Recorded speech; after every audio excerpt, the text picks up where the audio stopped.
Good morning, everyone. Welcome back to the second day of the summer school on trustworthy artificial intelligence for environmental science. Welcome to day 2, and today's topics are explainable AI, also called XAI, physics-based AI, and robust AI. And today's chairs are Maria Molina. Maria, do you want to just say hello? Hello, everyone, and welcome to day 2. Thank you. And my name is Eme Ebert-Uphoff, and I'm at CSU. So we will make this introduction very short. Today's schedule, you've seen it before, otherwise you probably wouldn't be here. And the key point I want to make here is that we have reserved question and answer sessions for both presentations for each session. So we will have 2 talks, then we have questions, then we have another 2 talks and questions, and another 2 talks and questions. And so when you post your questions in Slido, please put the name of the speaker to whom you're addressing it, so that we know for whom the question is. And here in Slido, you can either scan the item on the right, or you can just type into your web browser sli.do, sli.do, and then enter hashtag TAI4ES. Either way, you get to the Slido page and you can ask questions there. I will make this very short. The key point is we really want everybody to get respectful treatment. And so we're going to moderate all the questions to make sure everything is safe and good. All right. With that, we acknowledge the funding by the National Science Foundation for our AI Institute. And also the summer school is being supported by NCAR and UCAR. And we'd like to thank all the people down here, and including especially our guest speakers and all of you for coming and participating. With that, I will stop sharing my screen. And Maria and David John, if you can bring this up while I introduce you, that would be great. So, do you want to share your screen? All right. You know, Maria and David John, I'm not finding the screen with your introductions right now. Would you mind to just introduce yourselves for a second, and then I introduce everybody else later? Sounds good. Good morning, everyone. My name is David John Gagne. I'm a machine learning scientist and head of the Analytics and Integrated Machine Learning Group at the National Center for Atmospheric Research. And I'm also a co-lead for the AI Institute on Trustworthy AI. Maria, do you want to introduce yourself? Absolutely. Hello, everyone. My name is Maria Molina. I am a project scientist within the climate change research section of the Climate and Global Dynamics Laboratory at NCAR, and I work on applications of machine learning for climate. I'm supported by a DOE-funded cooperative agreement, which is called Catalyst, and Catalyst stands for Cooperative Agreement to Analyze Variability, Change, and Predictability in the Earth System. And I'm also a collaborator with the TAI4ES Institute. And I'll send it back to you, DJ. Thank you, Maria. So our opening talk today is on comparing and contrasting physics, robustness, and explainable AI. The goal of this talk is to provide a broad overview of these 3 areas and how they feed into trustworthy AI. Later today, our other speakers will dive deeper into each of these areas and provide a lot more in-depth explanations and examples for you.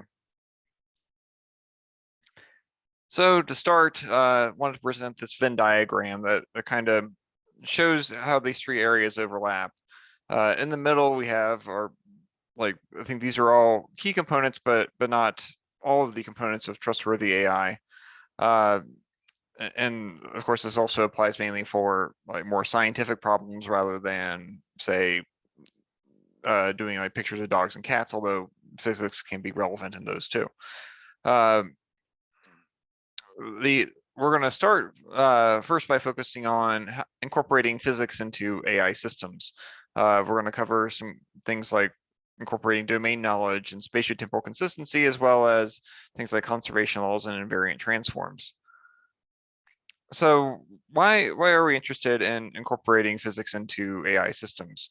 The promise of AI is that in machine learning is that if you get enough data, some giant big data set, you can then feed that into your giant AI model, and after you give it enough GPUs and compute time, ideally it magically produces correct predictions. And this should theoretically work on any problem because AI systems are very flexible and kind of like scale up and do all kinds of things that get people really excited, and has driven a lot of hype in the last few years.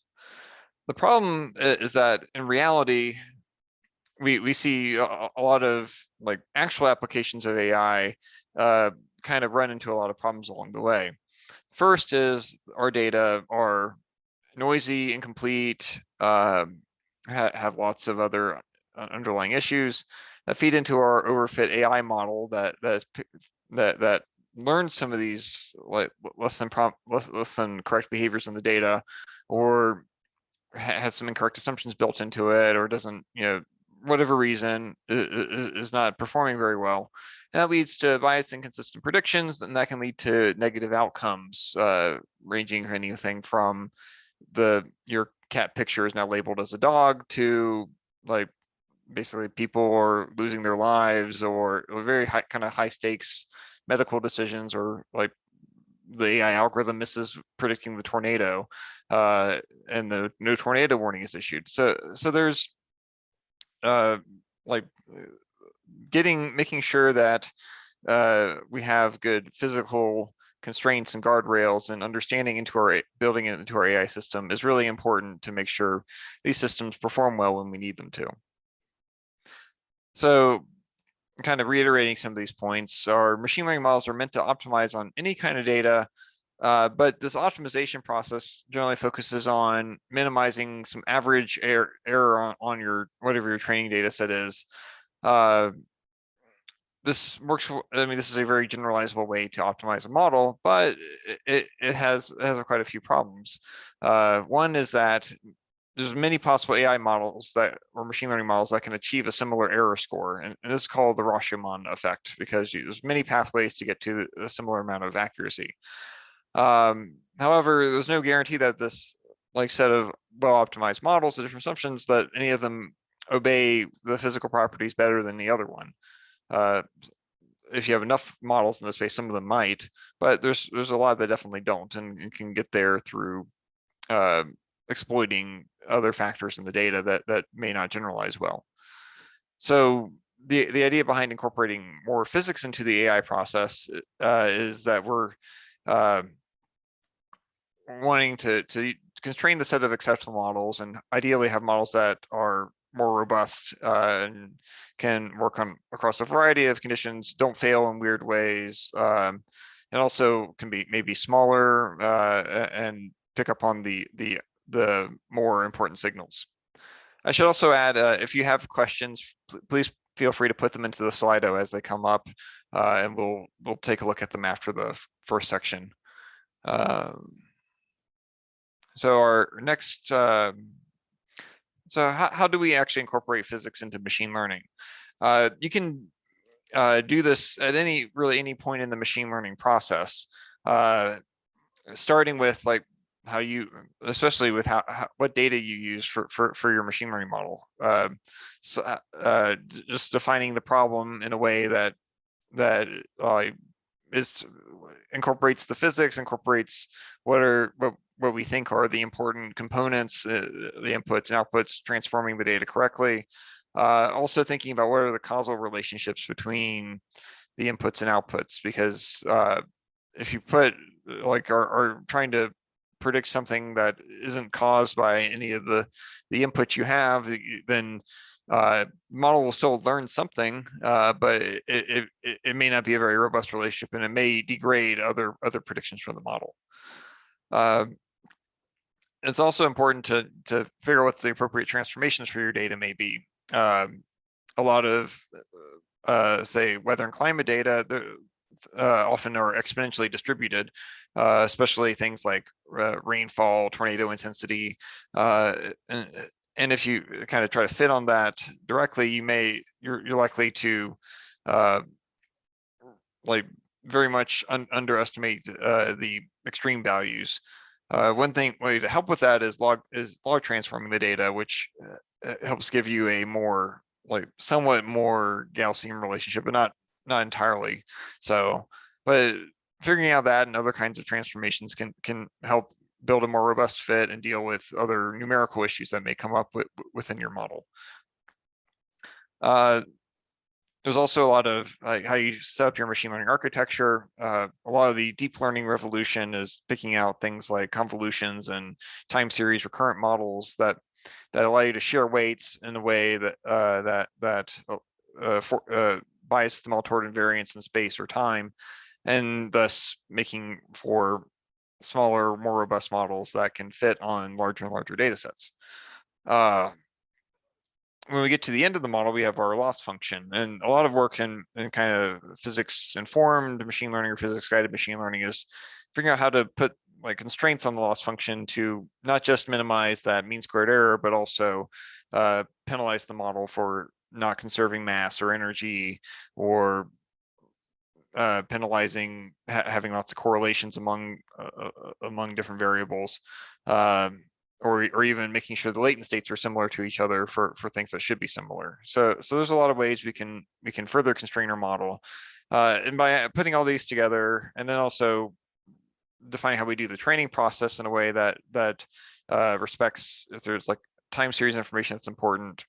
If we put all that together, we can get models that are more physically robust and constrained.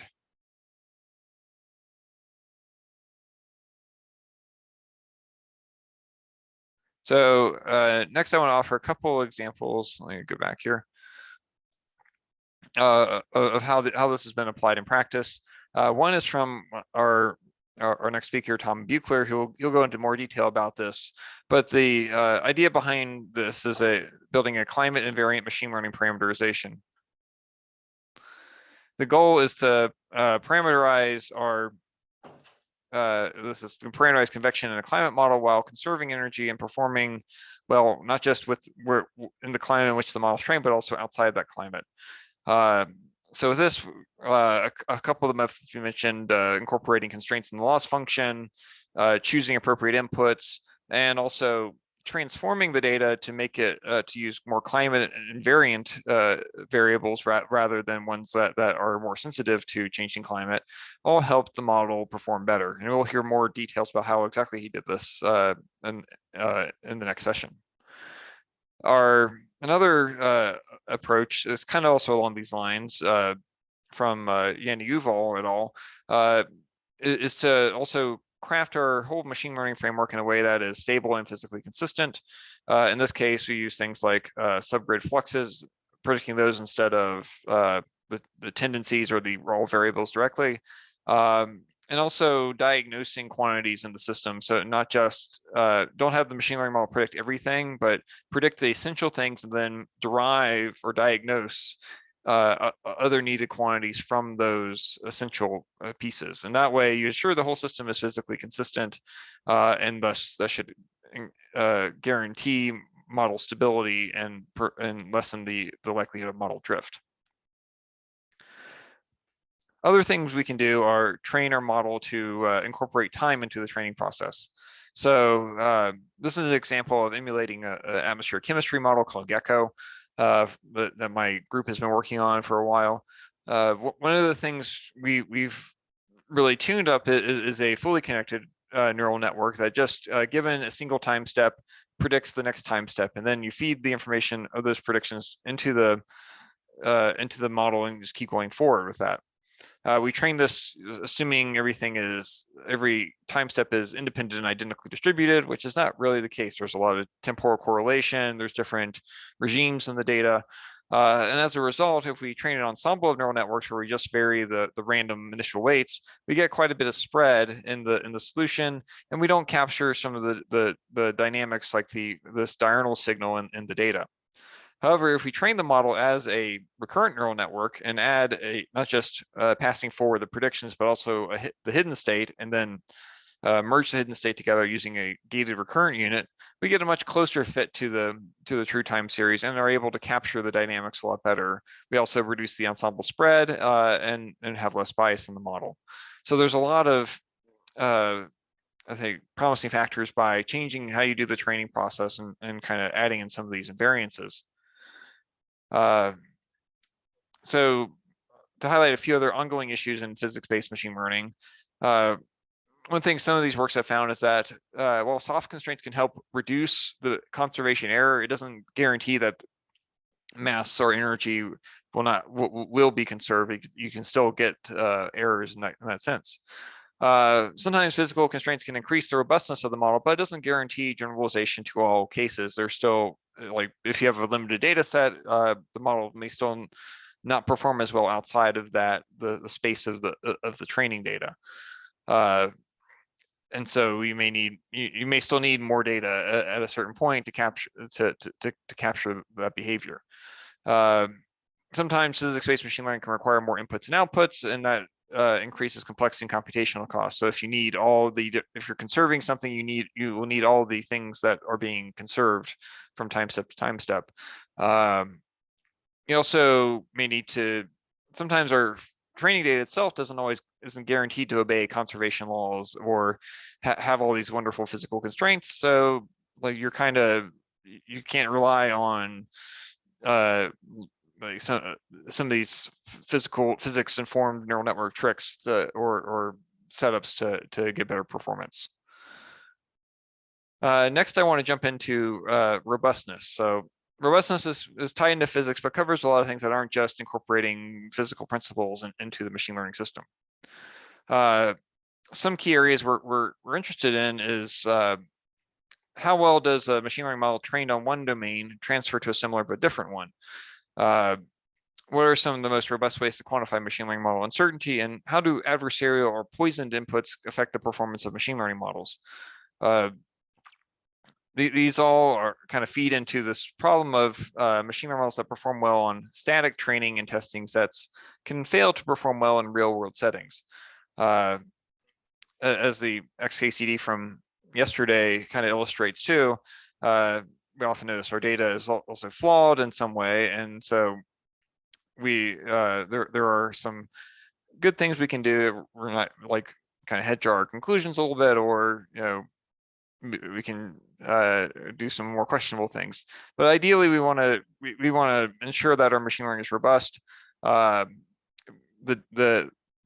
can still sometimes build robust machine learning models even when the data is flawed or has issues, as long as we know ways to develop ways to quantify and kind of account for these issues. One area where this is a particular problem is what are called data cascades. So this is from a really good paper called "Everyone Wants to Do the Model Work, Not the Data Work." What this diagram highlights is that on the x-axis is sort of the machine learning training and evaluation deployment process, and this is showing these different arrows kind of show where problems in this process can result in cascading issues that may result in the machine learning system outright failing, or the machine learning practitioners needing to go back to prior steps in order to reiterate on the entire pipeline. So things that can happen are brittleness when interacting with the physical world, inadequate application of domain expertise. This is like incorporating physics, but it can be whatever other domain, chemistry, medicine, social science, economics, incorporating any of these, and like whatever the domain you're applying the problem to, making sure you're doing it properly. Other issues that come up are conflicting reward systems and poor cross-organizational documentation. So if you don't know how the thing, like the downstream or upstream systems are set up, that can result in bad assumptions and how the data is used, and a lot of pain and uncertainty in the process. On a more positive note, there are also examples where we are able to take machine learning models trained on one data set and optimize them further on other data sets, and as a result produce greatly improved predictions. So this is examples from Ham et al. On deep learning for multi-year INSO forecasts. They trained their model on climate model output initially, and then refined on reanalysis data to predict the El Nino Southern Oscillation. Their model is this upper curve on this correlation scale, and what they're able to show is they're able to increase a certain level of accuracy over a bunch of existing physics-based models out from about 11 months to 18 months, and they're able to do so throughout the year. So this has major implications for being able to predict INSO and perform better seasonal to subseasonal forecasts. In addition to making better predictions, we also want to quantify the uncertainty of predictions, because we know there are, especially our Earth system, our observations are imperfect, our models are imperfect. So we need to quantify just how much those inherent uncertainties in the data and our models affect how well we can either estimate existing quantities or predict the future. So in this work, we were trying to estimate the ocean mixed layer depth from simulated and real satellite data of the ocean surface. We tested models of varying complexity, in particular, models that predict a parametric distribution around their kind of most likely prediction, and models that can sample from the space of possible predictions given a certain set of inputs. As a result, we found that in terms of getting better lower prediction error and better capturing of the uncertainty, our variational models tend to do better than the models that are more sampling approaches. Sampling approaches tended to be a bit under dispersive. Down here we have an example showing this is more of a deterministic prediction, but it kind of shows the power of using a convolutional neural network to do this approach versus a linear model. We're able to capture more of the structure of the anomalies in the data compared with the linear approach. Finally, I want to talk a little bit about distribution shifts and adversarial inputs. Our weather and climate data contain non-stationary processes and artifacts due to many natural and human causes. You often see this with things like a weather station has to be relocated because of for various reasons, like the land is unstable, or just someone sold that particular plot of land and they need to move it somewhere else. This can result in a different temperature and precipitation profile compared to the record before. Our satellite instruments degrade over time because the satellites just fall out of alignment, lose their calibration, parts break down. Our numerical models also get upgraded over time and thus have new systematic biases and uncertainties in them.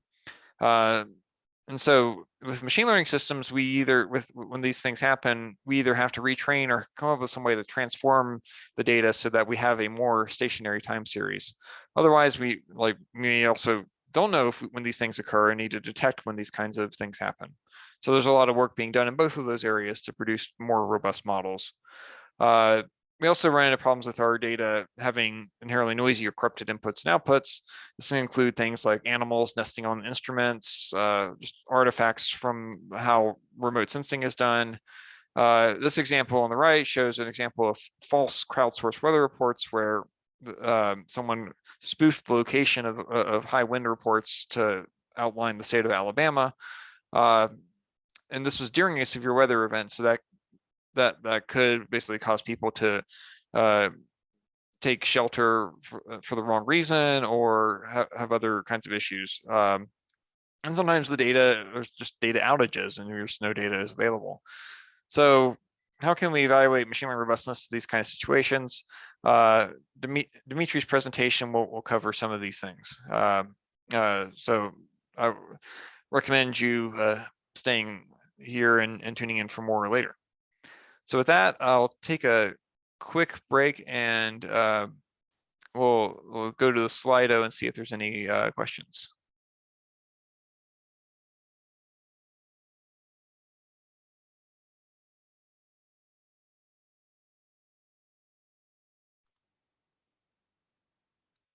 DJ, I will let you choose this questions that you want to answer at that point.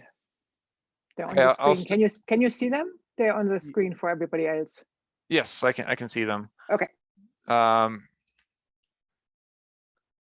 So the top one, I'll start with that. The sparsity temporally and spatially of weather and environmental observations often means modeled atmospheric information can give bigger and more consistent data.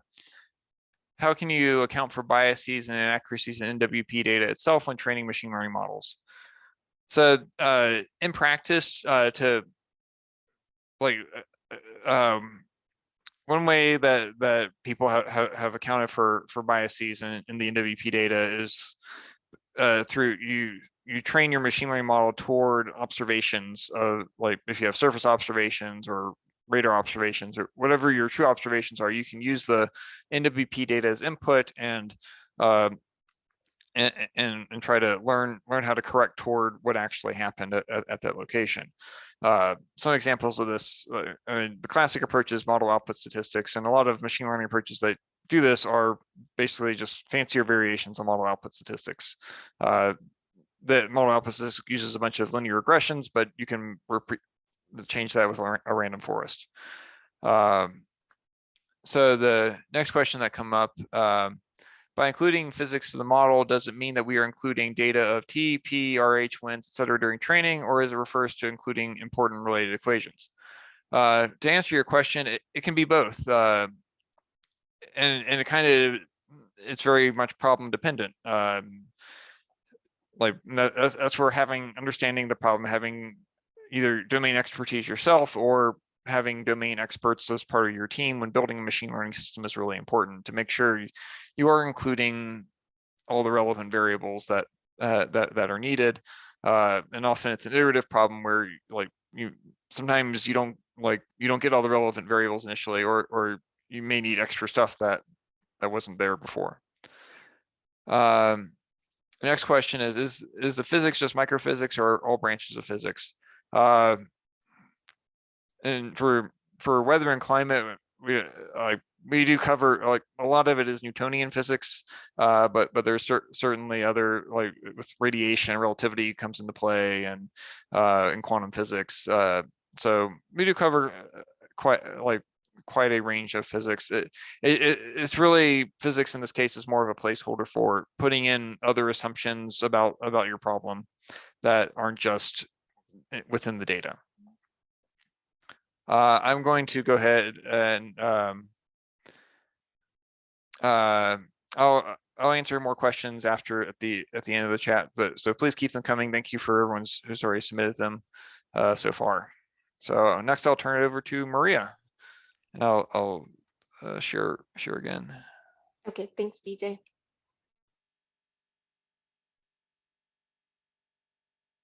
All right, wonderful. Hello, everyone. So I'm Maria.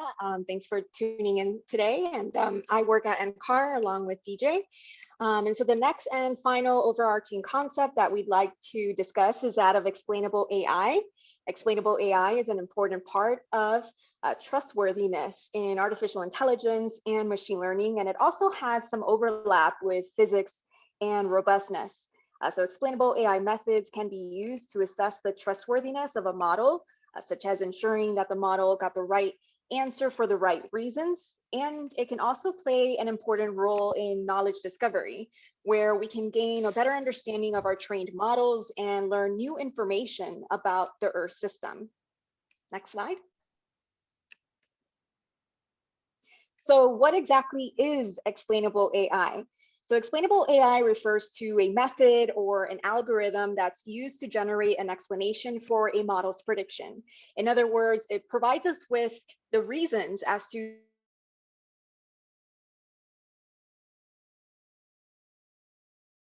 that is understandable to humans. Machine learning models generally take in an input and then produce an output. And so an explanation provides us the reasons for that output that was produced. And the reasoning behind certain predictions when we train our machine learning models or very complex deep learning models may not be immediately obvious to us due to their complexity. There's also nonlinearities that occur in these relationships between our input and our output. And there can also be a very large number of variables that we use as input to train our machine learning model and then generate our predictions. And so that's really where explanations come in and are so helpful. They really help us understand why, because of all of these issues that arise in machine learning.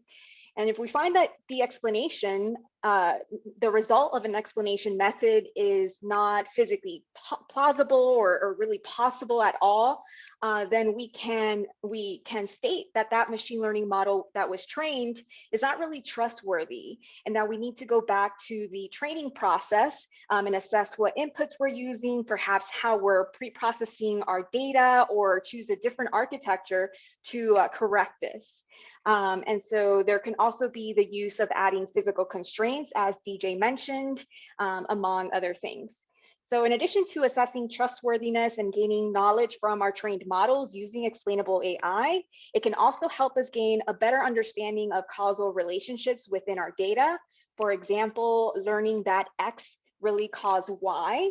And explainable AI methods can also help us understand how well our model generalizes to samples that are outside of the training distribution or climatology, such as extremes. And critically, explainable AI methods can help ensure that the decision-making process is occurring in a fair and ethical manner. So here on this slide, you're looking at just a fake or a diagram of a neural network trained to produce an output of a tornado probability. And the reason why I'm highlighting this example here is because really explainable AI extends beyond just our own curiosity and learning. It really can also help us answer questions from our stakeholders. So for example, let's say we have a neural network that is supposed to tell us or predict the probability of a tornado occurring or not occurring. If that prediction is correct, we'll want to understand how our network knew to make that prediction, because as scientists, that would provide us with very valuable information. However, what about when that neural network outputs a prediction that is wrong? Stakeholders here will hold us accountable and ask us why, what happened. And that's because there are some real high stakes risk and dangers with these phenomena that we're using machine learning to predict. And so really that's where explainable AI comes in as well, also answering why a model failed. And by answering these types of questions, we can help gain the public's trust in using machine learning. Next slide. So you've probably heard about, if you've heard about explainable AI, you've probably also heard about interpretable AI or machine learning interpretability. And both of these terms do have a lot of overlap, but there is a distinction between the two terms that we're hoping is more clear after you watch our talk. So explainability refers to a method or an algorithm that is applied to a machine learning model after it was trained. In other words, post hoc. And so explainable AI can be thought of as asking questions to a trained black box model about its predictions. And here in the bullet points, I have listed some example methods that can be used to assess or to produce explanations for a trained model. And then on the right-hand side, we have a list of for interpretability. So interpretability really refers to an inherent property of the machine learning model's architecture. So an interpretable machine learning model is one that is really explainable by design, such as a linear regression or decision trees. You know, we can really track the decisions that were made in our decision trees that were trained to output a certain prediction. And in a linear regression, of course, the weights that are in this regression can be used to explain why a model is outputting a certain prediction. So again, interpretability refers to a property of a model. But here we'll be focusing on explainable AI. Next slide. So how does explainability relate to physics? So here in our Venn diagram, I've shaded some words in blue or made the words in blue where we have physics and explainable AI. And you can see that in our Venn diagram where there is some overlap, we've highlighted analogs and counterfactuals. Now, of course, this is not an exhaustive list. There are many more examples, but these two examples here really relate to our physical understanding of the Earth system. So analogs, as we know, are a method that we use to compare current weather patterns or climate patterns to past events and really help us gain a physical understanding as to what's going on or what could possibly occur as a result of these patterns.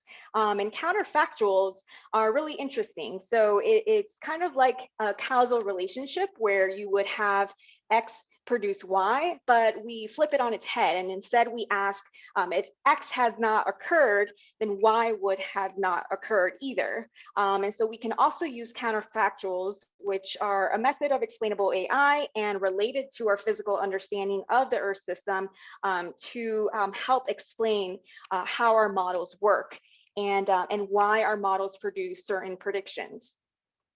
And really counterfactuals from the Molnar book on interpretable AI also is highlighted that it makes humans so smart, right? We just naturally think in that way. And that's another thing I really like about counterfactuals. And so in the next slide, we'll highlight a few examples of how explainable AI and robustness overlap. DJ, if you can click the next slide, perfect. And so here you can see the words that are shaded in blue again, where we have robustness and explainable AI. And there is some overlap between these two ideas. And so we previously mentioned that there are some models that are inherently interpretable, such as a linear regression or decision trees and a rule fit method, for example. So those models are going to be more robust and easy to explain. But we can also think about adversarial examples. And so DJ mentioned some of this concept a bit earlier during this talk. But the reason why an adversarial example would help us with explainable AI or be an explainable AI method is that we would, let's say, for example, we could take a certain input, perturb it somewhat, either by changing the value to a pixel or adding some noise, and then feeding that into an already trained neural network. And if the neural network fails to predict the correct output or prediction, we learn about our model, right? Just how sensitive it is to these adversarial examples and why. And so this again helps us assess not only our explanation for the way that our model works, but also helps us assess the robustness of that model. Next slide. So next coming up, we're going to have 4 different examples that we'll go through. The first 2 will be for non-visual models or models that were trained and don't necessarily rely on spatial characteristics of our data. And then the next 2 examples will consider spatial aspects of our data. And again, this is not an exhaustive list, but there are some examples that have been used by many of the speakers from the summer school. And you're more than welcome to ask some questions in Slido, and feel free to add your questions as we go along. But again, this first example is partial dependence plots. And what's useful about this method is that it really addresses how or why a variable is important, as opposed to other methods that tell us which variable is important. And here we can assess also the nature of the relationship between a certain input variable and an output prediction. So here I put a figure from Molnar again, from Interpretable Machine Learning, which is the guide to making black box models explainable. I highly encourage you to check this out. It's freely available online and a great read. But this example that was available in this ebook is about bike rentals. And so on the y-axis, we can see that we have the predicted number of bikes. And then on the y-axis, we're looking at certain meteorological variables. So this is one of the few examples in that ebook that is actually weather related. So I thought it'd be great for this summer school. And so here, if we take a look at the first plot, you can see that we're looking at temperature, and that as temperature increases, we see a change in the predicted number of bikes. This is a very complex relationship between the input variable and the output. It's a non-linear relationship, and as temperature rises and continues to rise, eventually it reaches a point where fewer people want to rent bikes. And you can see that there's also a relationship with humidity and wind speed. And so partial dependent plots work by fixing the value of one or more predictors for all example. And then these new data are passed through the trained model, and you can average those resulting predictions. And so it essentially averages out the effects of other predictions. And so that's how this method works. Next slide. And so here we have an example from Amy McGovern, who is with us today.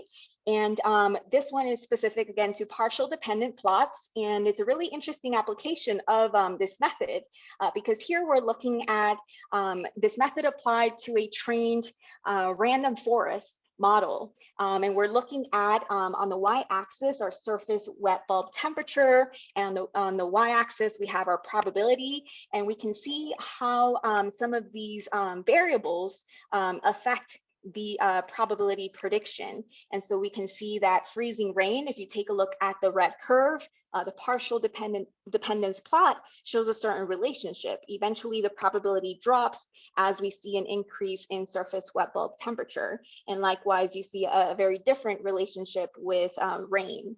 And I, again, encourage you to ask questions to Amy if you would like to learn more, or check out the article in BAMS, as I likely did not explain it as well as she could. Next slide, please. And so the next method that we're highlighting is permutation feature importance. There are several different variants of permutation feature importance, but here we're highlighting the most straightforward method, at least in my opinion, which is just a single pass permutation feature importance analysis. And this method is different from the previous method because this one actually provides us with an estimate of a variable's importance to a model's prediction. So on this slide, I'm showing an example that I used for during my postdoc with DJ. And here we're looking at 4 different meteorological variables. The first one is temperature, and then you have U and V winds, and also moisture or water vapor mixing ratio. And the way that single pass permutation feature importance analysis works is that you would take one variable and hold the other variables fixed, and that one variable you would shuffle it along its own axis and then feed it through the neural network. And depending on, and then you generate a set of predictions and reassess skill. And so the greatest drop in skill would suggest that that variable is more important for that certain prediction, and at least within that specific model that you trained in that specific setup. And so permutation feature importance is a model agnostic method, meaning it can be used across different models. And so that's an advantage of it. A disadvantage is that if you have strong correlations within your data, or some of these variables that you're using as input are correlated, this can lead to some confusion and flaws in us assessing how which variables are important for our specific application. So that's something to consider. Next slide, please. And so here I am sharing an example of permutation feature importance applied. This is from David John Gagne's paper published in 2019, where deep learning was used for spatial analysis of severe hailstorms and their prediction. And in this case, we're looking at an application of single pass permutation feature importance and a large number of input variables that were used to train this neural network. And we have about 12 variables, and we can see that different skill measures were used. So on the left-hand side, we have AUC, which is area under the curve. And on the right-hand side, we have a plot showing BSS, which is Breyer's skill score. And overall, we see that the variables that were assessed as most important based on this neural network and this method are geopotential height at 500 hectopascal and 850 hectopascal. So again, we're using this method to shuffle specific variables, pass them through our already trained neural network, and see how much of a decrease in skill we see. And the bigger that decrease is, we can interpret that as that variable is more important. Next slide. So now the next two examples that we'll be sharing with you are for considering spatial aspects of our data. So in addition to asking how a variable influences a prediction or assessing the importance of a certain variable, we also want to consider the spatial aspects of our data, because there are regions in our inputs that may be more important or contribute more for a certain prediction, right? And so this is where these next methods come in. So this first method that I'll be sharing with you is saliency maps. So saliency maps are maps that are the same spatial dimensions as the input, and they plot the gradient of the predicted model outcome with respect to the input. And so here in this example, on the top, where you have a storm on the right-hand side, this is a supercell thunderstorm in WRF weather research forecasting model output at 4-kilometer grid spacing, so relatively high resolution. And what we're seeing is that those fields were input into this already trained model, and they produce a certain prediction for this supercell. And then on the bottom, we're seeing what a saliency map would produce. And so these are the gradients of this certain prediction, and they are again projected to that original input. And you can see that our contours, their red shading is positive, blue is negative sign, and we're seeing that these gradients are really activating or present near the storm's mesocyclone. And the task for prediction here was to predict whether this was a strongly rotating storm or not.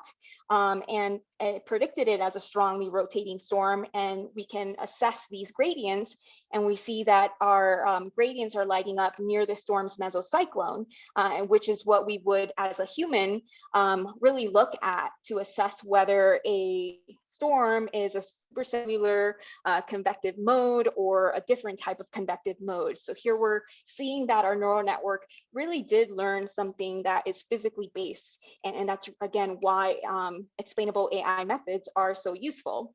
And so the way that this method works is we would again pass the input variables for one specific case or example forward through the neural network, and then we would perform a backward pass to the input layer in order to obtain the gradients for that specific example. Then finally, we display those gradients as a normalized heat map. And those heat maps can be interpreted, and this is important, they can be interpreted as how much a change in a specific value within that input would change the output probability of that classification. And so it's a bit different than the next method that we'll be sharing. But before we do that, I want to share with you an application. So this is a continued detailed example of the one that we're sharing here. Next slide.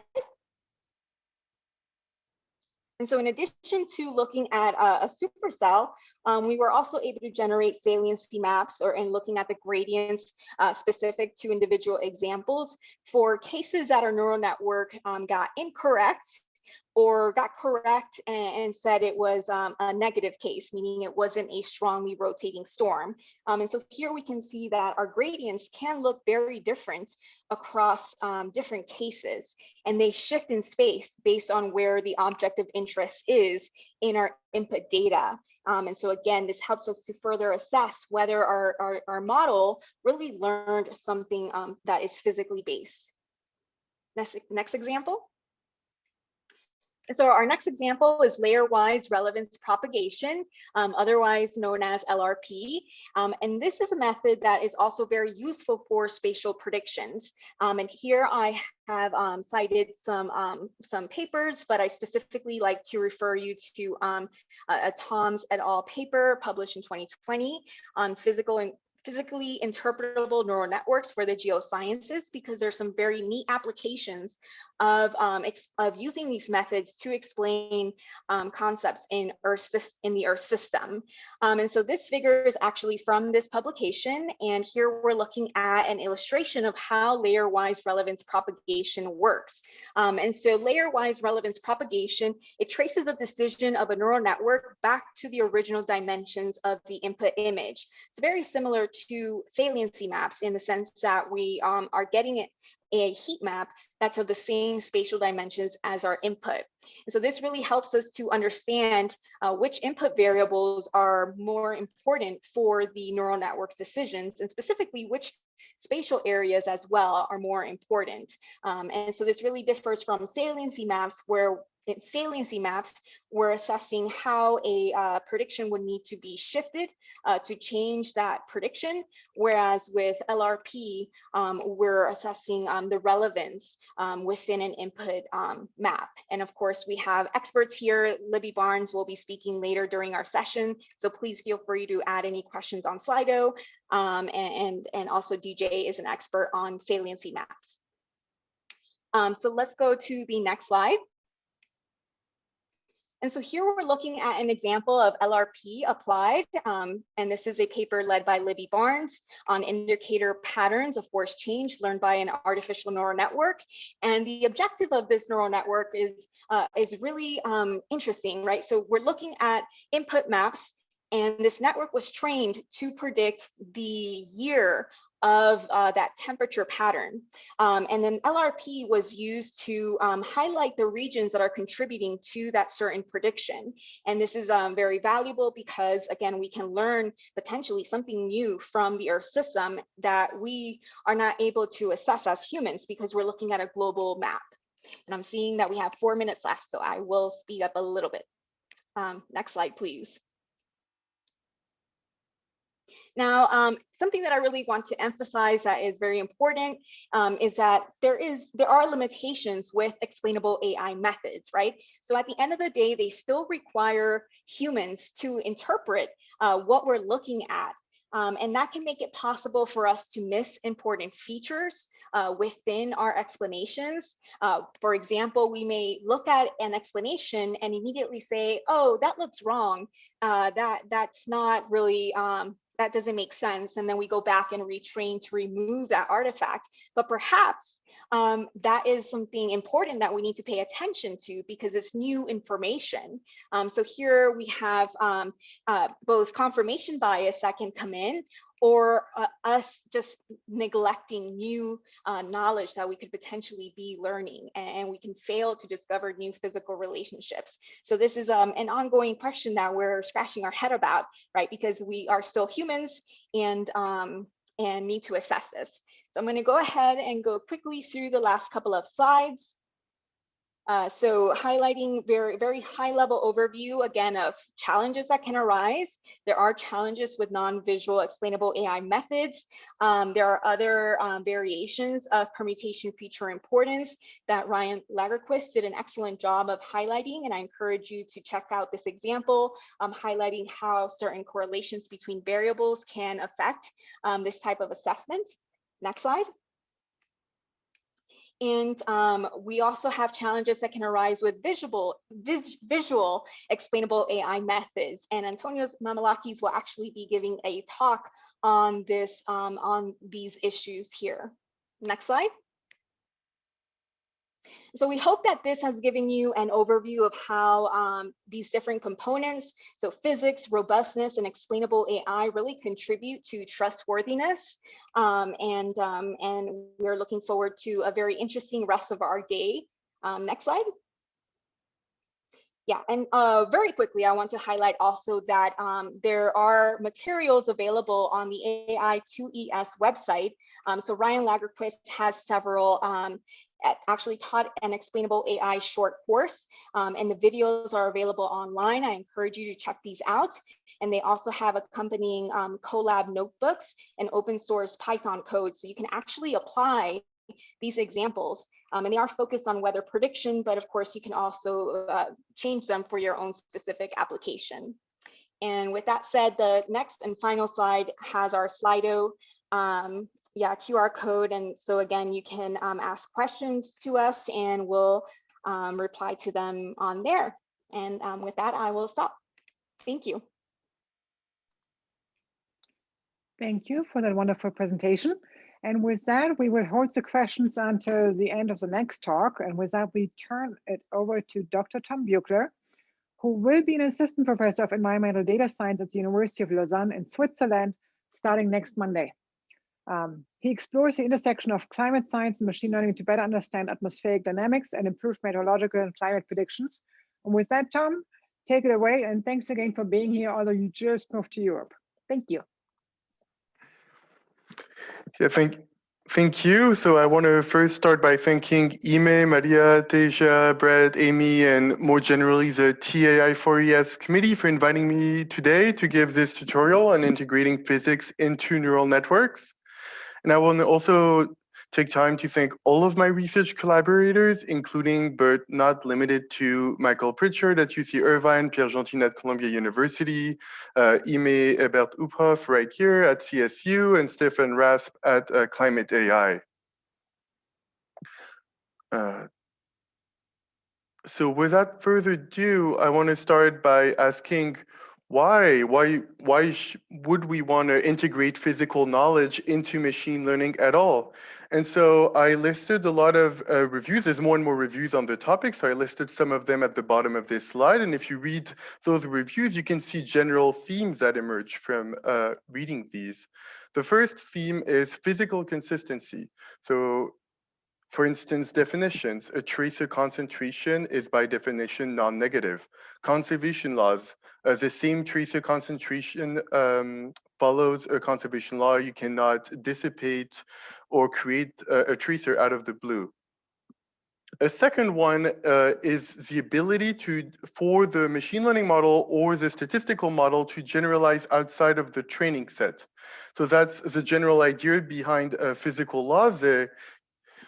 Usually meant to be valid over a fairly wide and well-defined range of different conditions.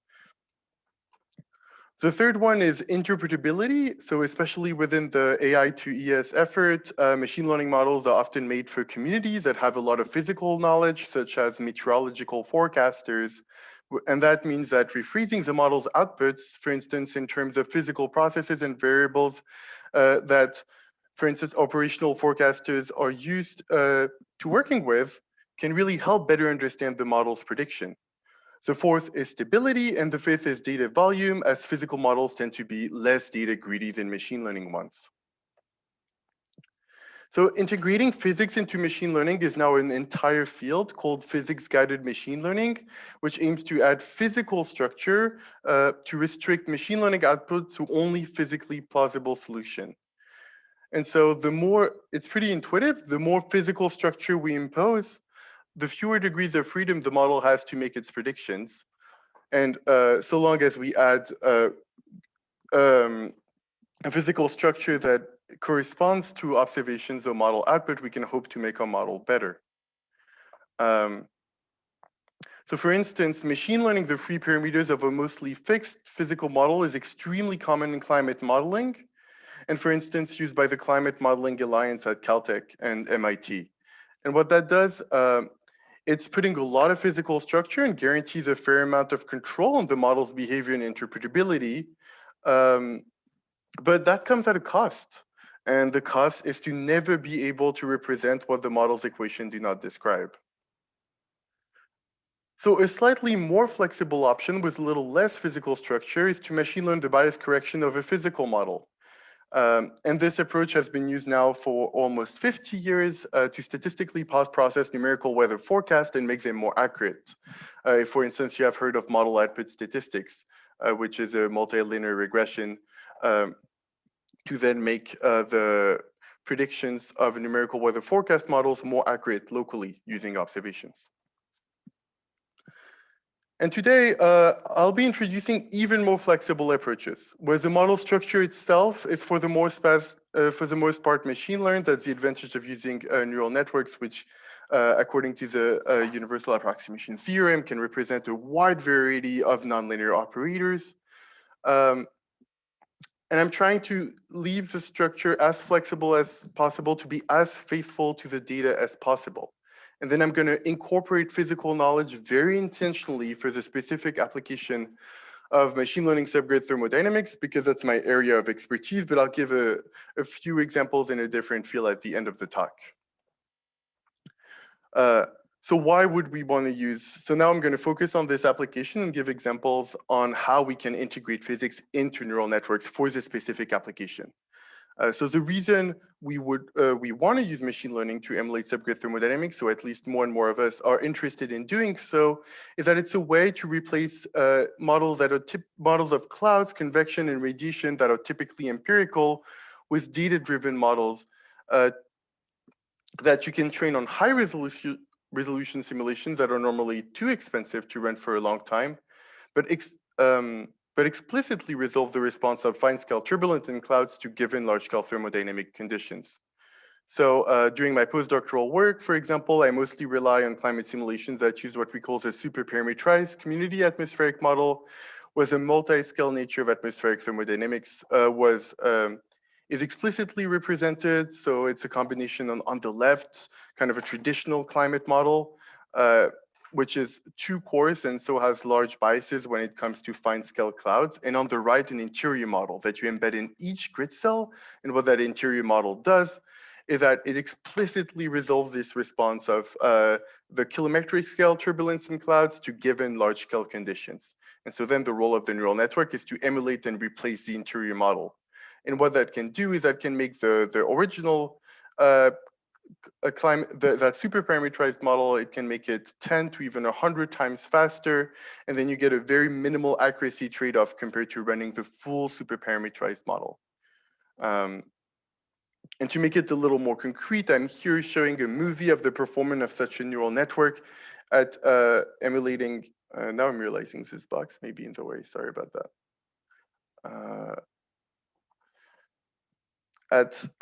So it's this performance of such a neural network at emulating subgrid scale thermodynamics for superparameterized climate simulation with Earth-like boundary condition. And so the ground truth we're trying to emulate is at the top, and the neural network predictions are at the bottom. Moistening, convective moistening, which is how convection redistribute water species and water vapor here in height, is on the left, and convective heating, how temperature is redistributed in height, is on the right. And what you can see is that the model does extremely well given the complexity of the task at hand. But now what I'm going to show you is that even if it looks good, it's not necessarily physically consistent. And so going back to our initial question, I'm going to start with the physical consistency aspect, which is motivated by the following problem. If I take the neural networks, for example, the one I just showed you, which looks really good, and then evaluate the outputs that come out of it in different conditions, what I see is that neural networks typically violate conservation laws. So on the top panel, I'm showing you the residual from the mass conservation equation in the x-axis. I put it in unit in the squared energy flux unit, so it's watts squared per meter 4. And then at the bottom, I'm showing you the residual from the enthalpy conservation equation. So enthalpy is a form of energy that is very well adapted to understand moist convection in the atmosphere. So if I feed a batch through the neural network, if the neural network was perfectly following a conservation law, you would expect sort of a delta function at 0 watts squared per meter 4. But then in practice, when we do it, what we see is really large squared residuals. So to give you a sense, the typical response to a doubling in CO2, the typical warming response at the top of the atmosphere is 16 watts squared per meter 4. So it's much smaller than what you're seeing here. And so that's really problematic. If we want we want to use these neural networks to improve climate change simulations, we can't dissipate or generate 100 watts squared per meter 4 at every time step. And so I'm going to show a way of addressing this problem, and I'm going to show that you can enforce conservation laws in neural networks, in my case, conservation of mass, energy, and radiation. And I'm going to show you 2 different ways of doing it. The first way is very straightforward, but it's approximate. You enforce conservation laws as soft constraints by adding a term in the loss function of the neural network. It's similar to a Lagrange multiplier, for those of you who are familiar with it. So normally you reserve most of the loss for accuracy or performance. So in my case, I'm going to use mean squared error. But now I want to also penalize the neural networks when it violates conservation law.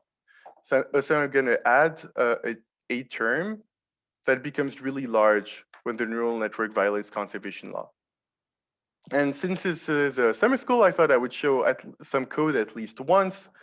And so this is in Keras and TensorFlow, how you could write, how we write such this squared residual from conservation law. It's a custom loss function. I just wanted to show it to you to make the point that it's not very complicated to code.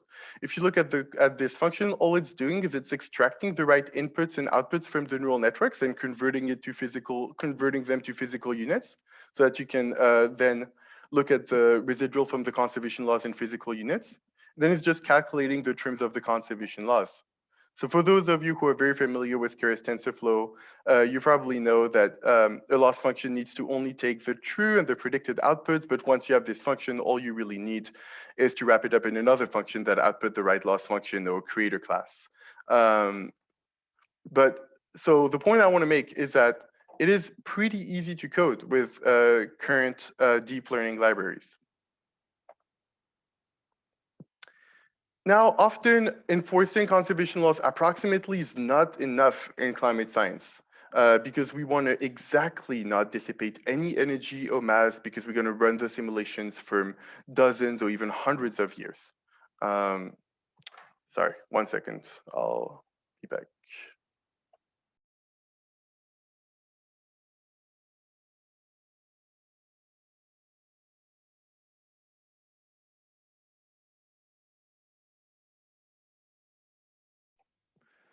Thank you for your patience. So for those of you interested in the details, we found a way to exactly enforce conservation laws by adding what we call constraint layers to neural networks. And what that does is enforce conservation laws to within machine precision. So what we do is we start with a standard neural network mapping inputs to an output vector of total length p. But if we have n constraints, instead of directly outputting p components, we only output p minus n components, and then we calculate the remaining components by exactly encoding as residuals, by exactly encoding the conservation laws using these constraints layers. So then we get residual output so that the total output vector exactly follows conservation laws. And then we concatenate both outputs, and then we optimize the neural network using the entire output. And the trick here is we do all of this within the neural network. So for example, those constraints layers are in TensorFlow or PyTorch, so that at every time the gradients of the loss function have backpropagated through the neural networks, it knows about the conservation laws. So now I'm going to show the results when using both of these options to enforce conservation laws, or more generally physical constraints in these neural networks. And I'm going to start by showing that with the first option, because there's two terms in the loss function, there's a constant trade-off between the physical constraints part of the loss function and the performance part of the loss function. So on the y-axis is the loss function of a given neural network. And so up is bad, down is good. And here I'm showing you the mean squared error, which represents the scale of an unconstrained network. So I haven't done anything to it. It's just directly the most standard neural networks you could code for the problem at hand. This is the scale of the corresponding multiple linear regression.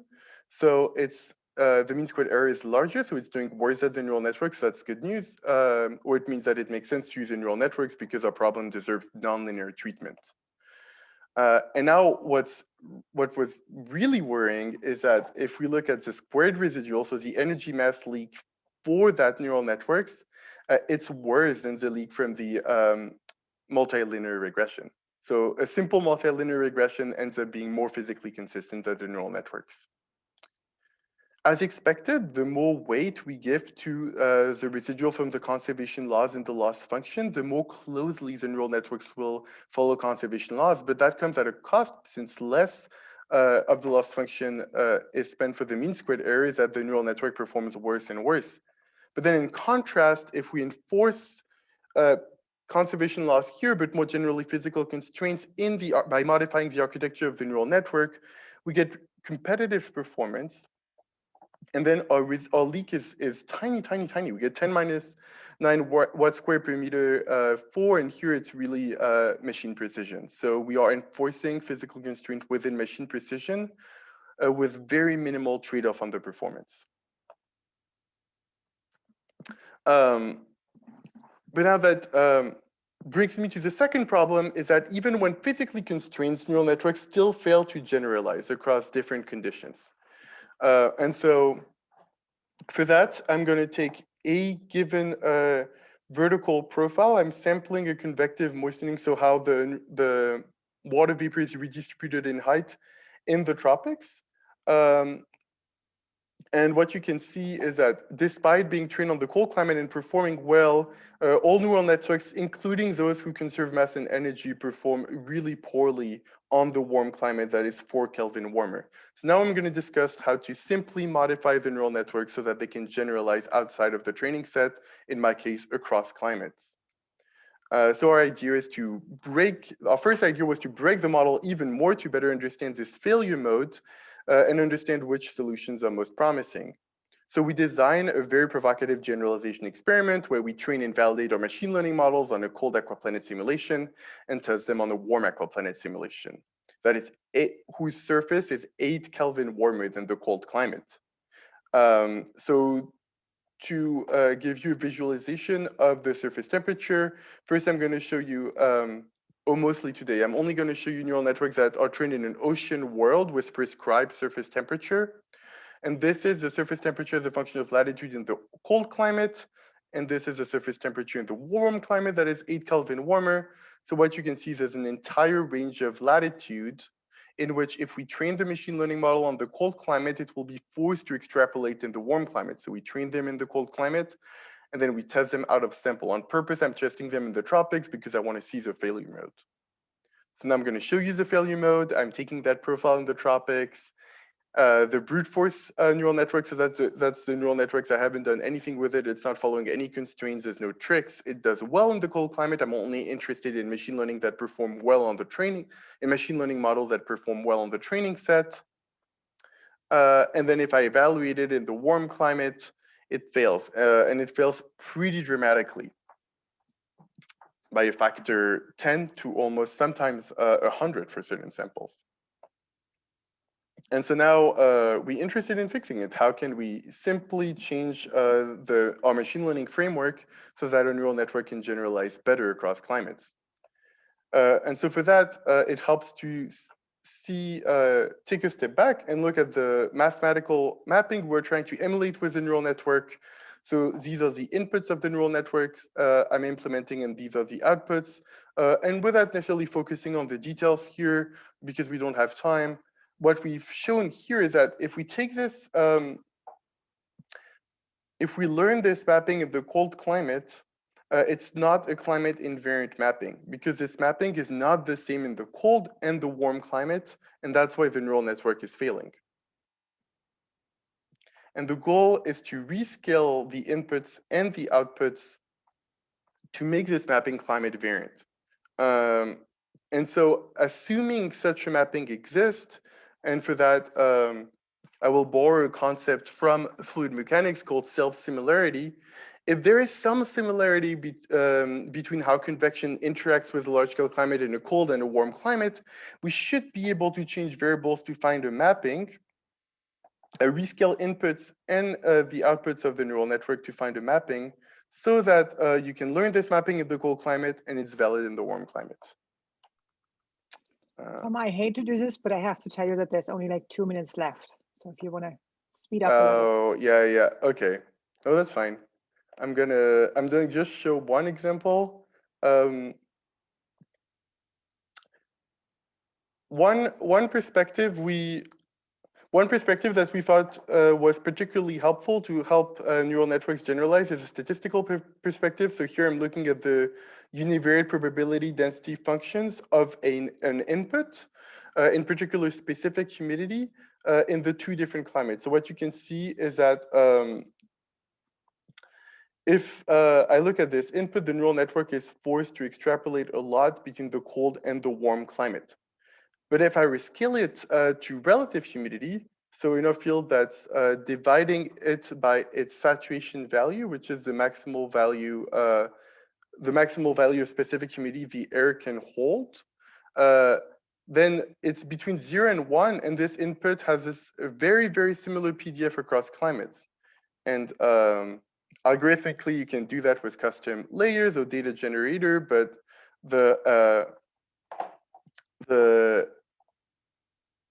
once you do that, the generalization of the neural networks across climate improves drastically.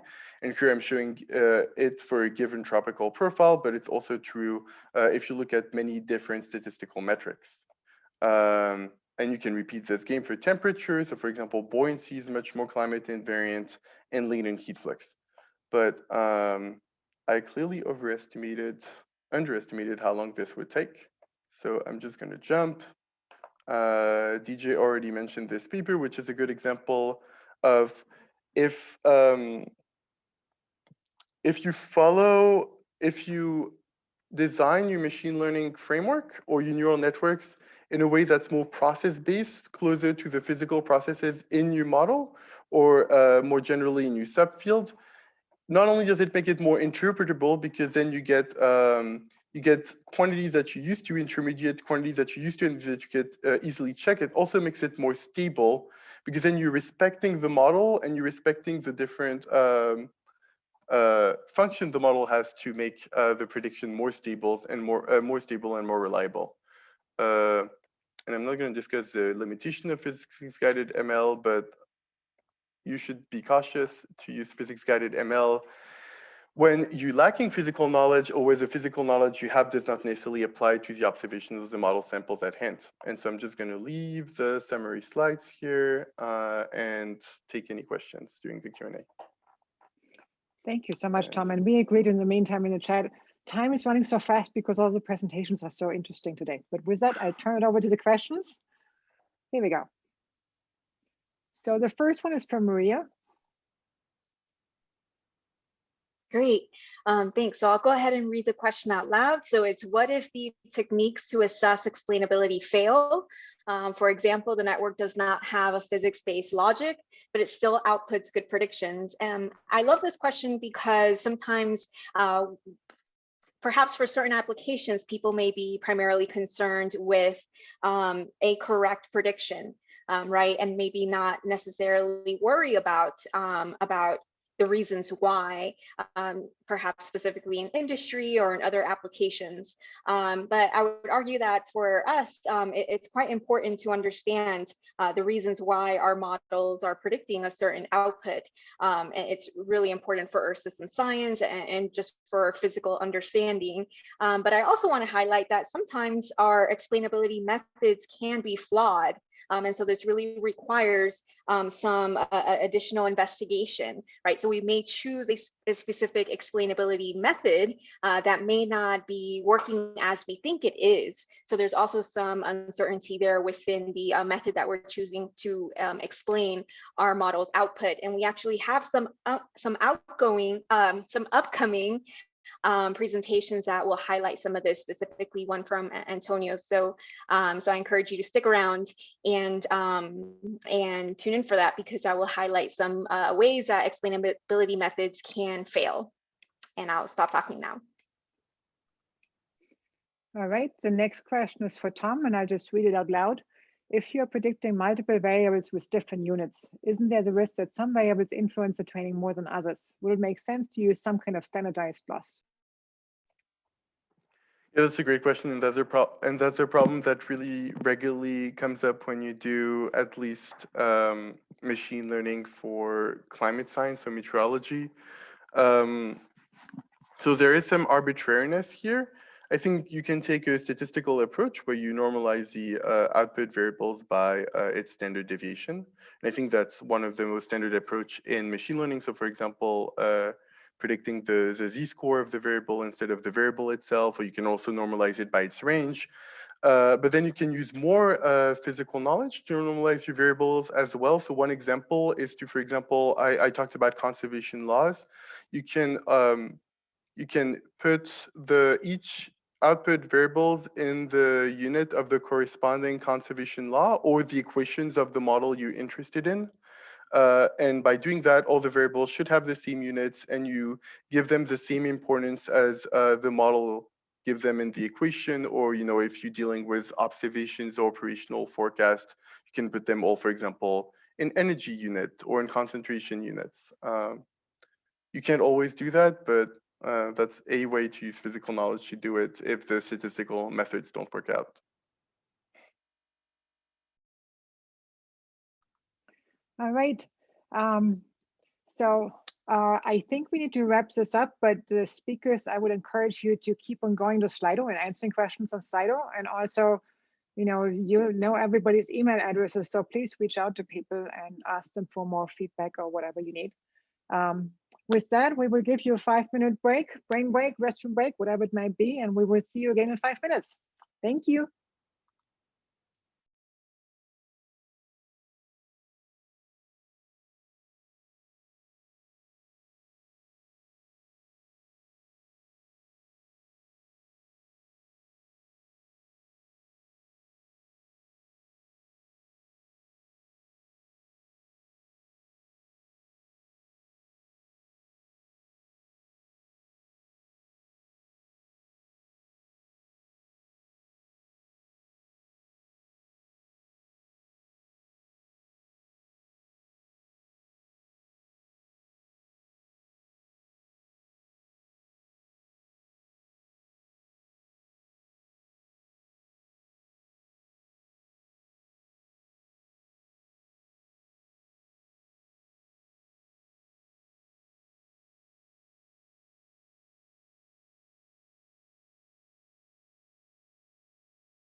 Okay, hello everyone, welcome back.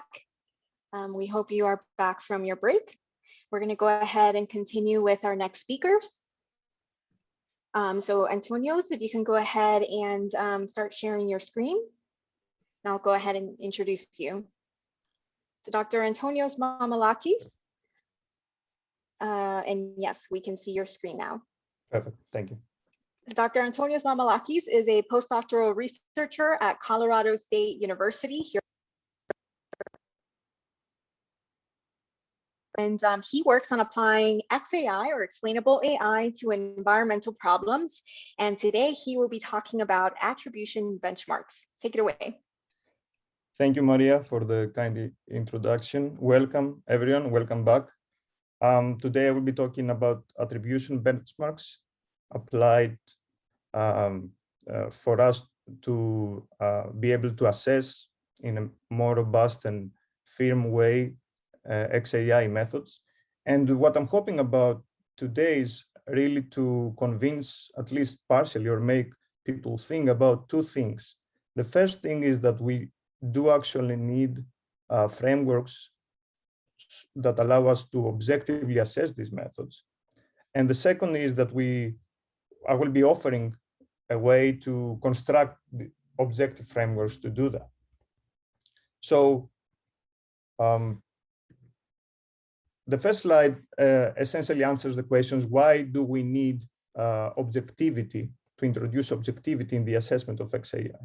And what you're looking at here is an example from a image classification problem. This has been published by Adebayo et al. In 2020. And what the authors have done here is that they have trained a convolution neural network to be able to classify different pictures. And you are looking at a specific example here where the network has successfully classified a picture that shows a junco bird. And then the authors apply different XAI methods to ask the questions, where did the network look at? Which features did the network look at? So that helped the network predict successfully, classify this picture successfully. And what you can see here clearly is that applying different methods, one can get quite different answers. For example, some methods highlight the eye of the bird as an important feature, and some other methods highlight also other features in the body of the bird, like the belly of the bird. And this can be problematic, especially when we apply these methods in new scientific problems. And for example, imagine that we are trying to predict, there is a climate prediction setting, and we are trying to predict California precipitation based on sea surface temperature around the globe. Now, for that problem, we do actually need to be quite certain about which specific sources of predictability are there in the climate system and which features around the ocean, the oceanic basins of the globe, the network is using to predict that. So this can be very problematic, this uncertainty that we see here about the explanation. And so we need frameworks where we can objectively assess how these methods are doing and gain insight about which methods are more suitable under what circumstances. So here I'm offering a way to do that. And this way is based on constructing attribution benchmarks. Now, attribution benchmarks are essentially synthetic data sets where the explanation, how the explanation should look like, is already known. So we have constructed the synthetic data set in such a way that the explanation is known, and then we can compare and assess different XAI methods. Now, the first step to do that is to create a synthetic input. This can be anything, a sequence of random fields. As you can see here, I'm presenting results here for a climate prediction setting. So what I'm doing is I'm creating series of fields, and a very high number of samples of random numbers from a multivariate normal distributions. And these fields are supposed to represent SST anomalies. And then I pass this synthetic input through a nonlinear function, which transforms each map that you see in the input into a scalar value. And this is the series. This is how I get the series of the predictant variable, which might represent precipitation anomalies. And so maybe all of you are now wondering, what is this function f? The most important thing is that it is a known function, and it has chosen in such a way that for the researcher to be able to then derive the explanation objectively. For this specific example, I will say that the function f is the summation of local nonlinear responses to the input. So imagine that for each grid point around the globe, there is an underlying nonlinear function that transforms the input, the synthetic input value, into a local response. And then I take the sum of all these local responses around the globe, and that gives me a single value that is the output that corresponds to the sum. Now, the step 3 is where things get interesting, because now, although the function f is known, I pretend that it's not known, and then I train a neural network to try to predict the y variable, y series, given x.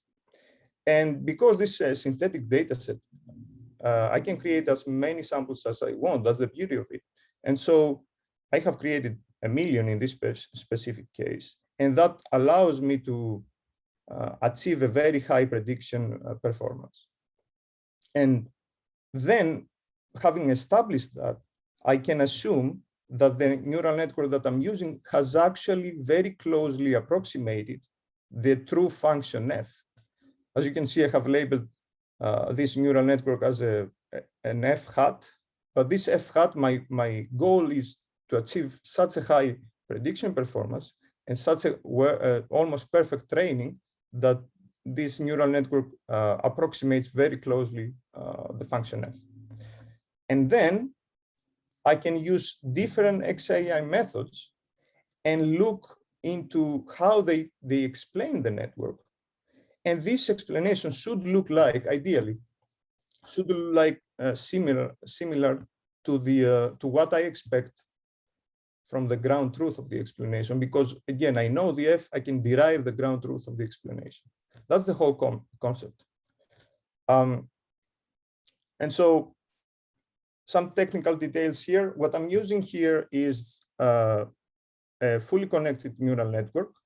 I have created 1 million samples, as I said, and this allows me to achieve a very high prediction skill.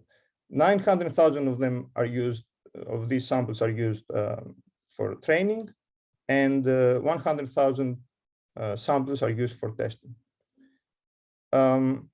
What we achieve here is that the network essentially in the testing data essentially captures 99% of the variability, which is pretty high considering the nonlinearity of this synthetic problem.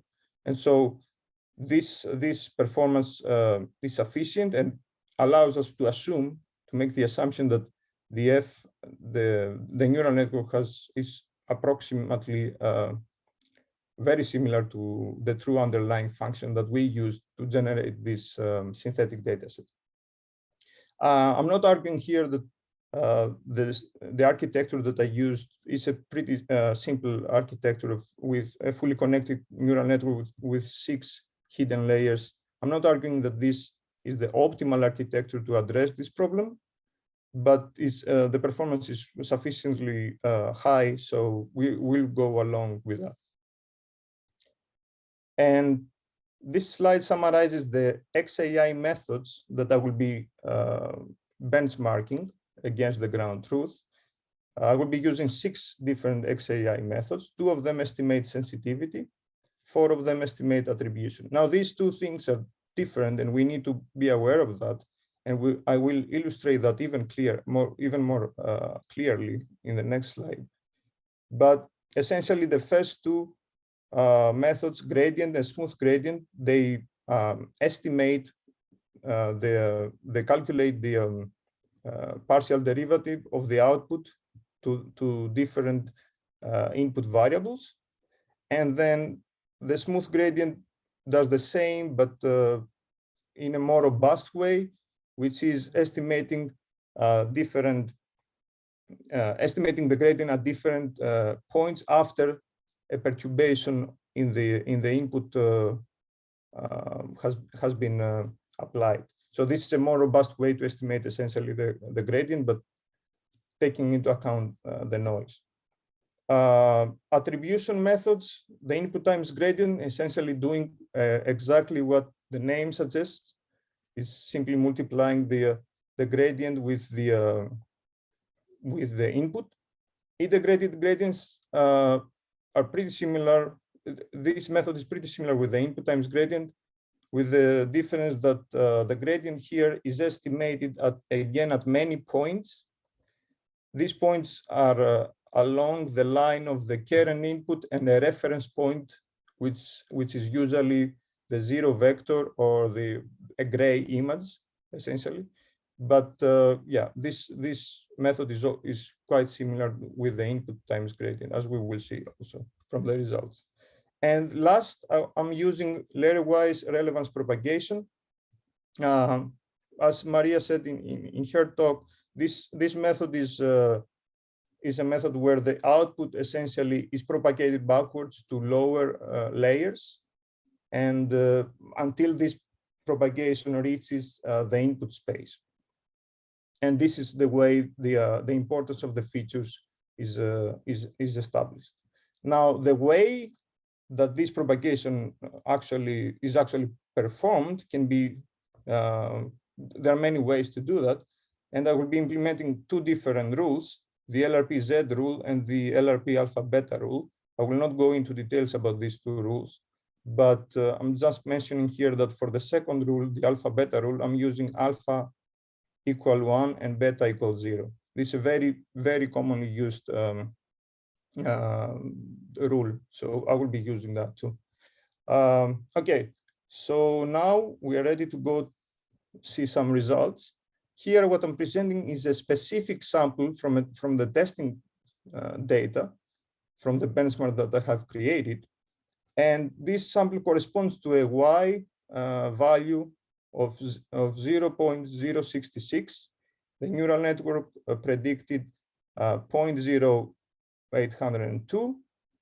And what you're looking at here in this map shows essentially what we expect to see from when it comes to the attribution.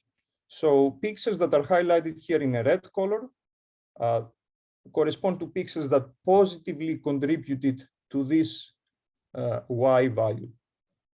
And pixels that are highlighted in blue color correspond to pixels that negatively contributed to this value. So if it was not for these blue pixels, this value of Y would have been even higher. And the question now is, if we apply all these different XAI methods for this prediction of the network, what we will get as an answer about the explanation or the attribution. So the first two methods, gradient and smooth gradient. Now, by comparing even visually these two methods to the ground truth, you can quickly see that they are not providing consistent results. You can see here that the Eastern tropical Pacific and Southern Eastern Pacific, these pixels here are highlighted with a negative sign, and the opposite is true according to the ground truth. The same is happening for the tropical Atlantic, meaning there is a disagreement in the sign. Gradient and smooth gradient are highlighting these pixels with a red color. The opposite is true for the ground truth. So visually, you can quickly see that they are not consistent. And also, simply by correlating the two maps, you can see that this correlation between each method and the ground truth is pretty weak. So, but the point that I'm trying to make by showing these results is that these two methods estimate sensitivity of the system, of the synthetic of the neural network, which is not the same as attribution. And this example clearly illustrates that.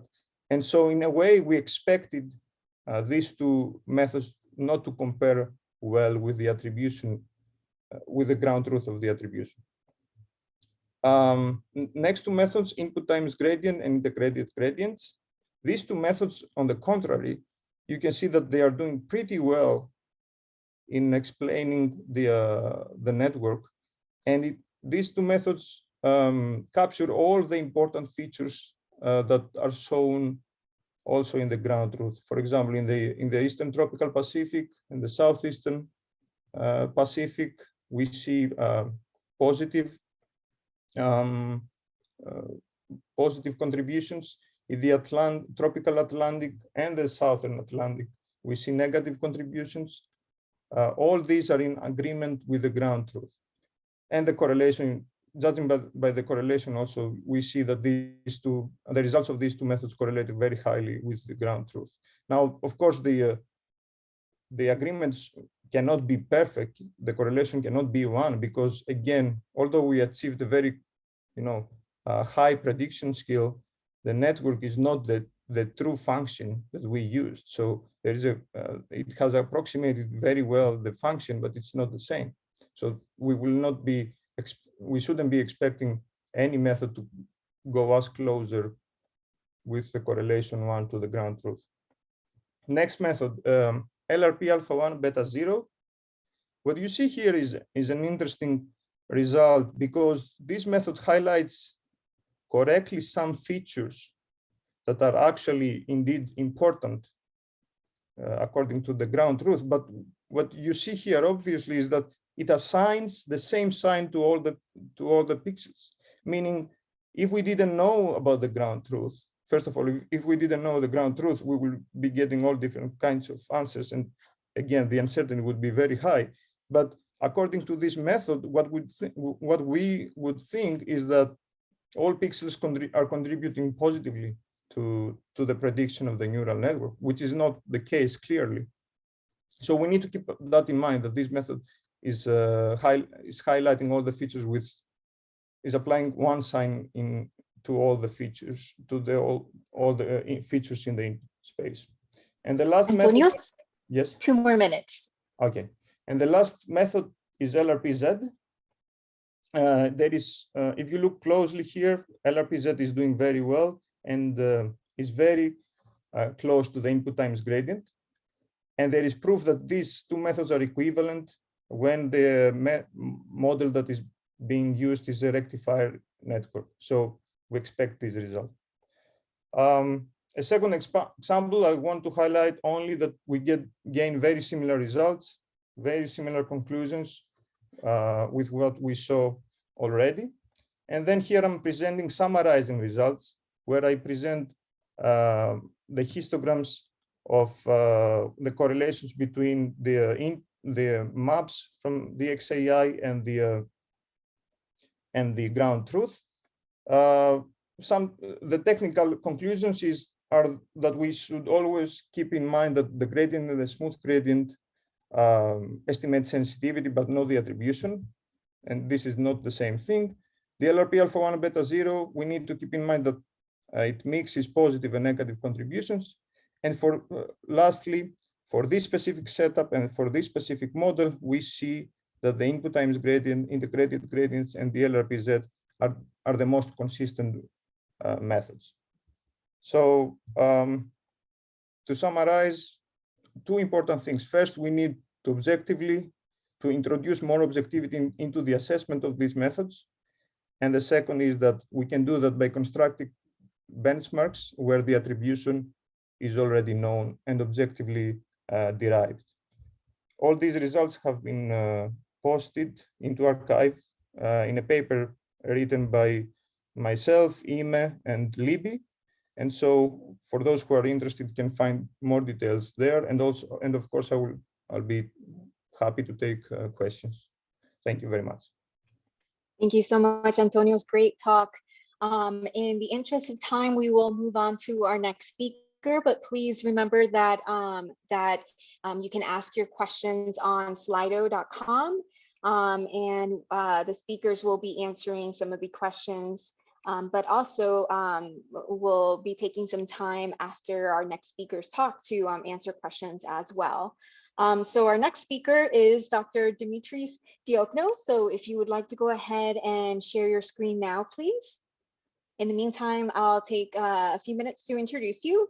So Dr. Dimitrios Diochnos is an assistant professor of computer science at the University of Oklahoma. His research interests lie in artificial intelligence and is particularly interested in provable guarantees of machine learning classifiers, especially in situations where the data has been adversarially altered. So we're looking forward to your talk. Take it away. Yeah. Okay, thank you very much, Maria. Okay, hi everyone. I want to talk about robustness in machine learning and give you my perspective as a computer scientist on that. So here's an outline of the talk. First, I will start with some motivation on the problem. Then we will move on to training time attacks, test time attacks. We will try to see attacks and just briefly mention attacks beyond these two things. And then we will conclude with a summary and further pointers. Okay, so regarding the motivation, so what is machine learning? I believe everyone who is here, is interested in machine learning and pretty much knows what machine learning is about. So here is a quote by Arthur Samuel. So machine learning is a subfield of computer science that gives computers the ability to learn without being explicitly programmed. Or if you prefer, this is the study of algorithms that can learn from data. Now, compared to traditional programming, so traditional programming takes an input data in the program and generates an output. So machine learning kind of flips the table there and takes the input data and the expected output and tries to create a program that explains, that gives this input-output relationship. And so far, machine learning has been a success story. It has been used to change our lives in weather prediction, health, finance, economy, computer vision, and so on. Sorry, next slide. And so some terminology before we move on. So first of all, the goal that we have in machine learning is that we want to give a good approximation of a function that we want to learn with high probability. And typically, this function that we want to learn is this function C, which typically corresponds to some notion of a concept. So that's the concept function that we want to learn over the instance space X. And our model or our hypothesis H is what we come up with as an approximation. And we want to do that in a reasonable amount of time, typically polynomially with respect to some input parameters. So at the end of the day, we want to have small risk with high confidence.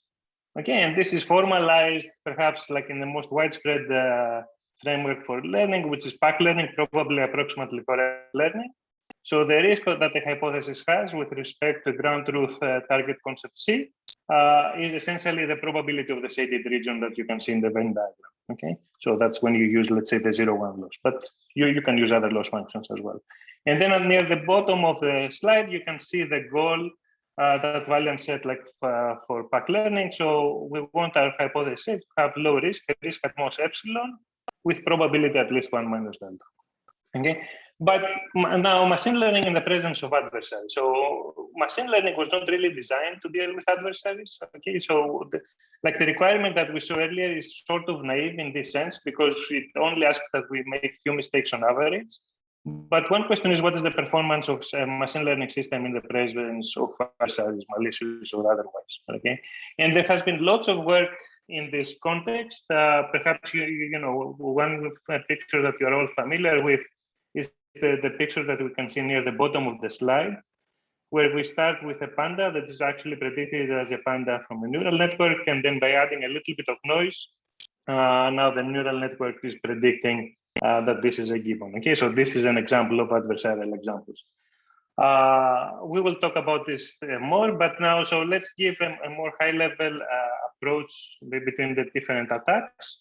So in classification, without an attack, typically we have two different phases: the training phase and the test phase. Okay, so these are the two phases in machine learning.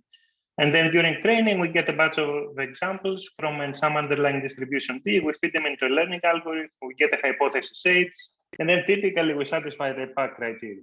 Okay, now the model at some point is deployed. Okay, this hypothesis H is deployed, and then we start drawing examples from the same distribution. So this is how the PAC guarantees typically come, because we assume that the distribution remains the same between training and testing. And then we can see actually, well, what is the risk that this hypothesis has in the real world. Now, under attack, the adversary may jump into any one of these two phases. So if the adversary jumps in and manipulates data from the training set, then essentially it corrupts the data set, and we learn a hypothesis that typically has larger risk. During test time, we have the situation of adversarial examples or evasion attacks. So in this situation, the model has already been deployed into the real world. We start getting examples from some underlying distribution, and then the adversary starts modifying these instances so that they are actually misclassified.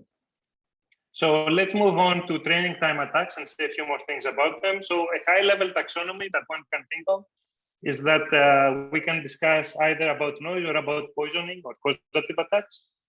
Noise typically is studied in an online fashion. So as the training set is being generated, then with certain probability, its training example is manipulated or altered. Okay, in the case of poisoning attacks, this can happen either with online or offline. Okay, there's not something that's very typical there. Either one can happen. But typically here, the adversary has a certain budget, and let's say they can manipulate 10% of your training examples of the entire training set, okay? Or they can introduce a certain amount of training examples, let's say up to 500 in your training set. And then the point is, okay, by how much are you going to corrupt the model and increase the risk? Okay, so and this is a slide like with more references in case you are interested into this issue about the different noise models. And the typical defense, like in different noise models, is that we increase the sample size that we request for the learning process, and this way we can get by through the probabilistic nature that noise has. Okay. Now, regarding poisoning attacks, there can be different poisoning attacks based on what the attacker is trying to achieve. So the availability attacks, these are closer to computer security and denial of service attacks, where essentially the attacker is injecting way too many training examples, adversarial examples into the training set. And essentially this causes the machine learning system essentially to be unresponsive or just produce nonsense all the time. But on the other hand, you can have integrity attacks, and these integrity attacks can be further categorized into targeted attacks or indiscriminate attacks. With targeted attacks, typically the adversary has something specific, some specific training examples in mind. Some tests have some specific test examples in mind. Sorry, so that's a mistake in the slide.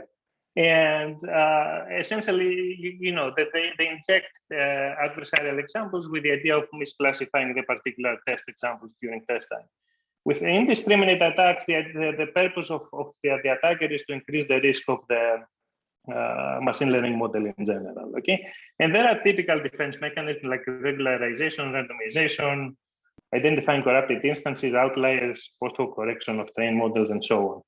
Another issue that is always closely related, both with poisoning attacks and adversarial examples, is the notion of certified robustness, and this corresponds to situations where we want to talk about worst-case guarantees. Okay, and as an honorable mention here, because this is also mentioned in one of the surveys that I suggested at the end of the talk, is the notion of exploratory attacks, which are closer to what query learning is trying to achieve, and essentially how can we.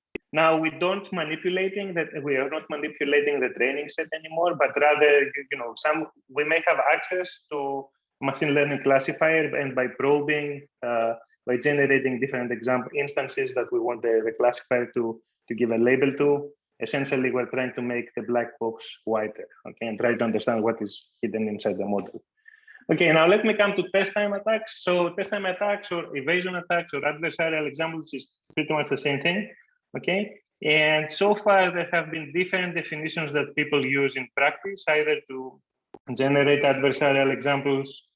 Yeah, but primarily in order to generate adversarial examples, but also in order to prove theorems. And these definitions appear to coincide in the case of images. Okay, so prediction chains, corrupted instances or corrupted inputs, and the error region definition. But these definitions also diverge in other natural cases, and that's one of the points of my talk today. So, but before I move on, again, this issue of certified robustness can also be discussed within the context of adversarial examples. And the idea is that we want to give risk guarantees against worst case norm-bounded perturbations this time. Okay, so in the case of adversarial in the case of poisoning attacks, we have completely new adversarial examples injected into the training set. Here, the adversary has some budget by which they can change the test examples. For example, how many pixels can you change in an image and then cause misclassification? Okay. And the whole issue of certified robustness has connections with robust optimization. But ultimately, what we want is provable guarantees, better results, and better understanding. Okay.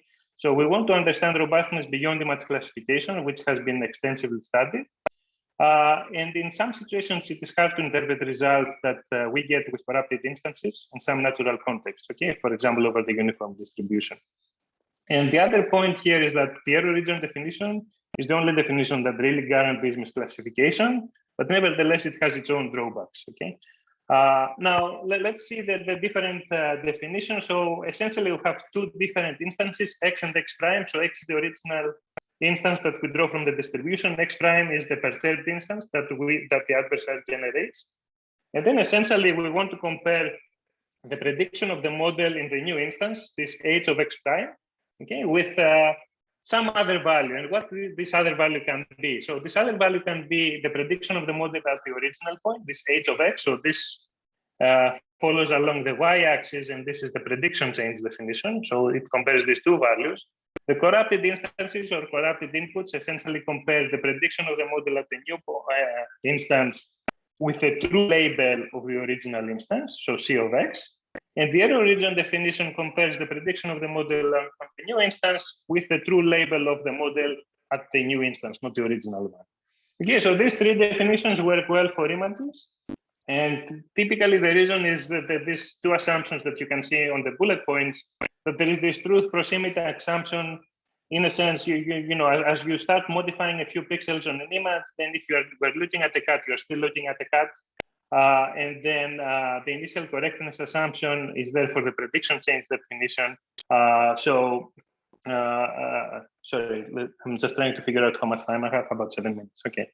So, and then the initial correctness assumption is there for the prediction change, which can guarantee that, you know, we were indeed correct in the original input.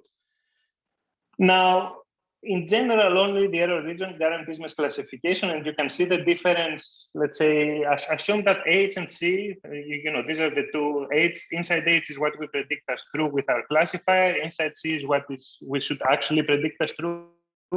That's the good. Now, let's say that H and C were coinciding, so that the question is, you know, do you have adversarial examples now or not? If you know the ground truth perfectly, my opinion is that there are no adversarial examples, even if the label changes. So the error region will never generate an adversarial example in this situation. The other two definitions will generate adversarial examples and tell you that essentially you can fool the system, even if it predicts the correct label. Now, and all these notions can be formalized and extend like the typical notion that we have for risk. And this is the situation of adversarial risk. Okay, so instead of looking at the misclassification that we have at a particular point, okay, so we're looking at the ball of radius r around our original instance X. And we're trying to see, you know, if there is some misclassification within that ball. And then the definition 2, which is about robustness, this is essentially the expected number, let's say, of bits that need to change so that you can cause misclassification. And then with the red part, you can see, you know, definition 1 and definition 2 are the adversarial risk and adversarial robustness with respect to the error region definition. One can get the equivalent forms for the other two for the other two definitions by plugging into the red part instead of C of x prime, this H of x for prediction change and C of x for the corrupted instances. Okay, and then, the point here is that incorrect definitions may lead to catastrophe. And I also have a story here that, you can see it in your own pace when you will download the slides later. My approach was to study monotone conjunctions under the uniform distribution and try to prove large discrepancies on the robustness that is calculated between the different definitions. So why monotone conjunctions? Why uniform distribution? So monotone conjunctions are typical benchmarks for machine learning, and uniform distribution is also like the de facto benchmark at any problem that we want to understand better. Yeah, so let me move on. So this is a theorem. I'm not going to say anything about the proof. I just included the proof because I think it is very simple, and you may want to study it on your own since this is a summer school. But the bottom line of this theorem is that, this theorem tells you that if you're looking at a finite concept class that you want to learn, essentially drawing that many examples that are stated in the theorem are going to be enough for pack learning a concept class, okay? So this theorem resolves the statistical questions, like how many examples are enough, but we still need to resolve the computational question, okay? So we need an algorithm that's going to develop a model H, a hypothesis A. So in particular, this is like a simple plugin. We can plug in some values and see, if we want the risk to be at most 1%, with confidence 95%, and let's say we're working with 100 different variables, then about 7,200 examples are enough, okay? Even though the total number of possible assignments, like training examples, can be up to 10 to the 30, okay? So now an algorithm, so like one of my favorite algorithms really comes from psychology and from this book called The Study of Thinking. So this algorithm is very simple and is trying to find all common properties of a set of objects. So it requires 10 examples, and you just look at the positive ones. And then you delete the variables that are falsified by the positive examples, okay? So you start like from the full conjunction, and then, as positive examples are coming in, and you see the zeros, for example, we have a 0 here in the third coordinate, then we are going to delete x3 from the next hypothesis, and so on. So this is going to always, it will never delete a variable that is important, but we may have some redundancy in the end. And such an algorithm is good. I have about 2-3 minutes. Yes, 2 minutes Okay. left. Thank you. All right, thank you, Maria. Okay, so this is this algorithm is good for pack learning, provided them is large enough, so we can just use the previous theorem, and that's it. So this is more information on how, when you have like the ground truth function C and the hypothesis H, and you're looking at the different variables, there can be some mutual part, some variables that appear in the ground truth, but not in your hypothesis. These are undiscovered, some wrong variables, and so on, okay? And based on that, you can also estimate the risk immediately with these values. Then at the bottom part, I have an explanation of how we can have black box access and translate it into white box access. And essentially, these are the theorems that one can come up with. So the robustness based on the error region is based essentially, is proportional to the minimum between the number of variables that appear in your hypothesis and the number of variables that appear in the ground truth. Okay, and whereas for prediction change and corrupted instances, this is linear to the number of variables that appear in H. And this is, okay, so someone may say, okay, these are the theorems that you get. What happens in practice? Then in practice, we can similarly observe discrepancies, like when the ground truth function has variables from 1 up to 8, you can see that prediction change and corrupted instances give very low robustness, in the sense that you need to modify very few bits in order to flip the label and cause misclassification, whereas the error region definition really gives us infinite robustness. It is not even seen in the figure there. Okay, it is at infinity because the ground truth is so small, and then with these parameters we learn the ground truth precisely. So a glimpse beyond, so we can generate adversarial examples with different methods, and this can also be used for defense mechanisms like adversarial training. One can talk about training time and test time attacks and beyond, like backdoor attacks, hybrid attacks, reliability on metrics beyond risk corresponding to rare events, abstention, rejection, I don't know answers. and other facets of learning, like federated learning, privacy, ethics, and so on. So essentially, this is it. I also have some survey papers for further study, and then I have references in the rest of the slides. Thank you for your attention. Thank you, Dimitrios, for that excellent talk. And we have about 2 minutes or so for, or 5 minutes or so for a couple of questions that we will be taking from Slido. And Emma, I don't know if you want to join me now and unmute and turn your camera on. Our first question is for Antonio. So do you think that your results depend on the specific function F used? Would the different methods shown provide different performance in terms of correct attributions using different functions F? That's thank you, Maria. That's a great question. First of all, I want to clarify that these systematic pitfalls that we saw, these pitfalls are systematic. So in that sense, the disadvantage of this method that we obtained do not depend on the function F. It is known that the LRP alpha 1 beta 0 mixes the sign of the attribution. It is known, of course, that sensitivity is not the same as the attribution. But this question brings up a very good point, which I want to say that if we had a different function F and we needed to train a different neural network, for example, a much deeper convolutional neural network, it could be the case that the methods that we identified as performing well wouldn't be performing well anymore. So the suitability of each method might depend on the model that we use, and of course on the objective that we have in terms of explanation. And that's why it's important to come up with frameworks to assess these methods and get insight about their strengths and weaknesses. All right, thank you. The next question for Dimitri. Provable robustness is an excellent indicator of trustworthiness for experts. But is there a good way to leverage it for building layperson trust, especially when our guarantees are probabilistic and not absolute? Explaining a proof or its implications to a layperson often seems infeasible. Dimitri, what do you think? Yeah, so that's a very good question. And I think, this is part of ongoing research. So as you can see, it's still not so clear, like which definition should we be using in practice anyway, and what do we really mean? Like the implications that we get with the different definitions are slightly different. So you do get different performance, like robustness guarantees.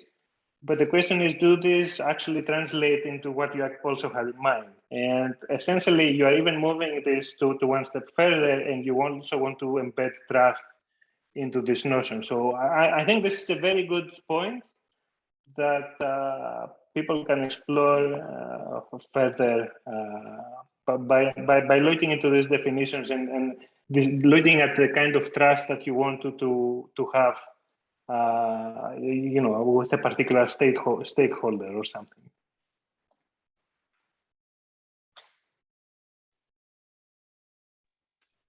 Great, thanks. And we'll go ahead and take one more question. This one's for Antonios. So nice talk. And could you please reemphasize the definitions and differences between sensitivity and attribution? So yeah, that's great. So sensitivity is essentially us answering the question which features in the input space will have the more impact to the output if we change the value of the input.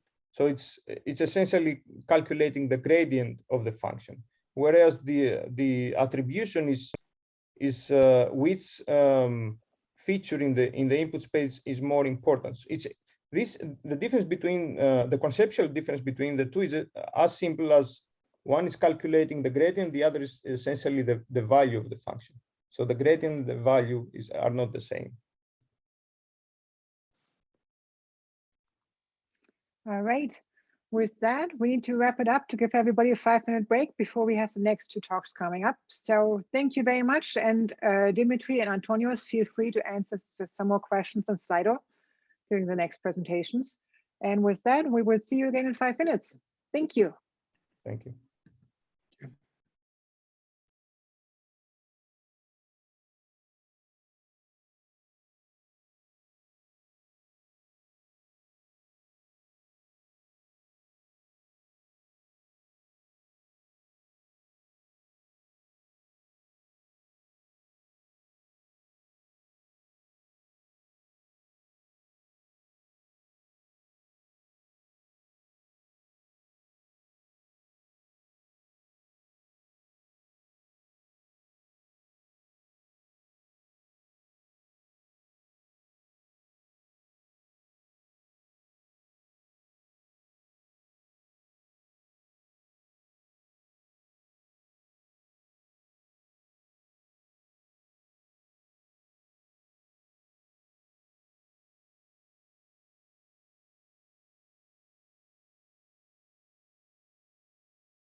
Okay, everyone, welcome back from the break.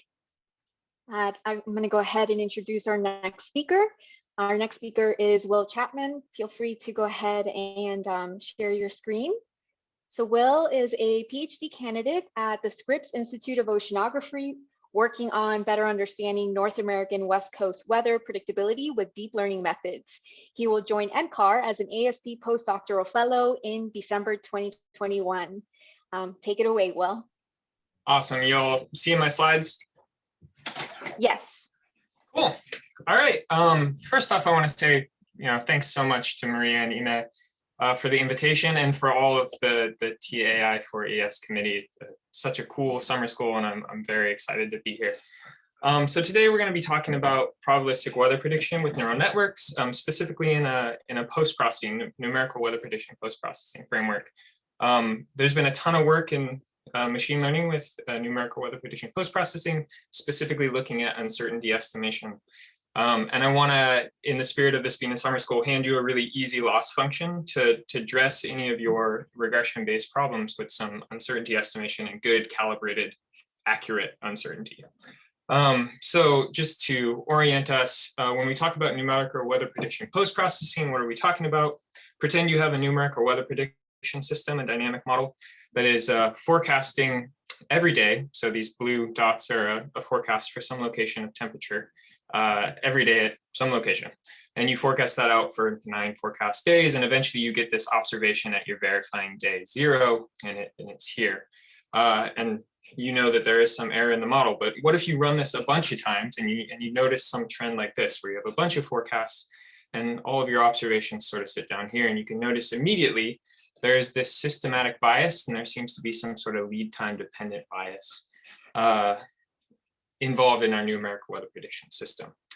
So the post-processing community has been thinking about this for a long, long time, and they've developed methods, machine learning methods, specifically to help correct this bias and make sure that our models are calibrated and accurate. So the original system, and this has been mentioned a lot, was developed by this guy, Harry Glahn, back in the 70s. And it's a really, really simple algorithm that's just a multilinear regression called multi-model output statistics by Harry Glahn and Lowry, in which you could think that, say you're trying to predict 2-meter temperature, you would take 2-meter temperature output from the model along with what other variables you think are important, sea level pressure, specific humidity, whatever you want. And you're going to point that towards some observation that you've collected. And you're developing this statistical linking function that's taking whatever is coming out of your model that we know is inherently biased and correcting for that systematic bias, conditional, whatever. So this is back in the 70s, but we know our modern numerical weather prediction systems are actually using ensembles to forecast.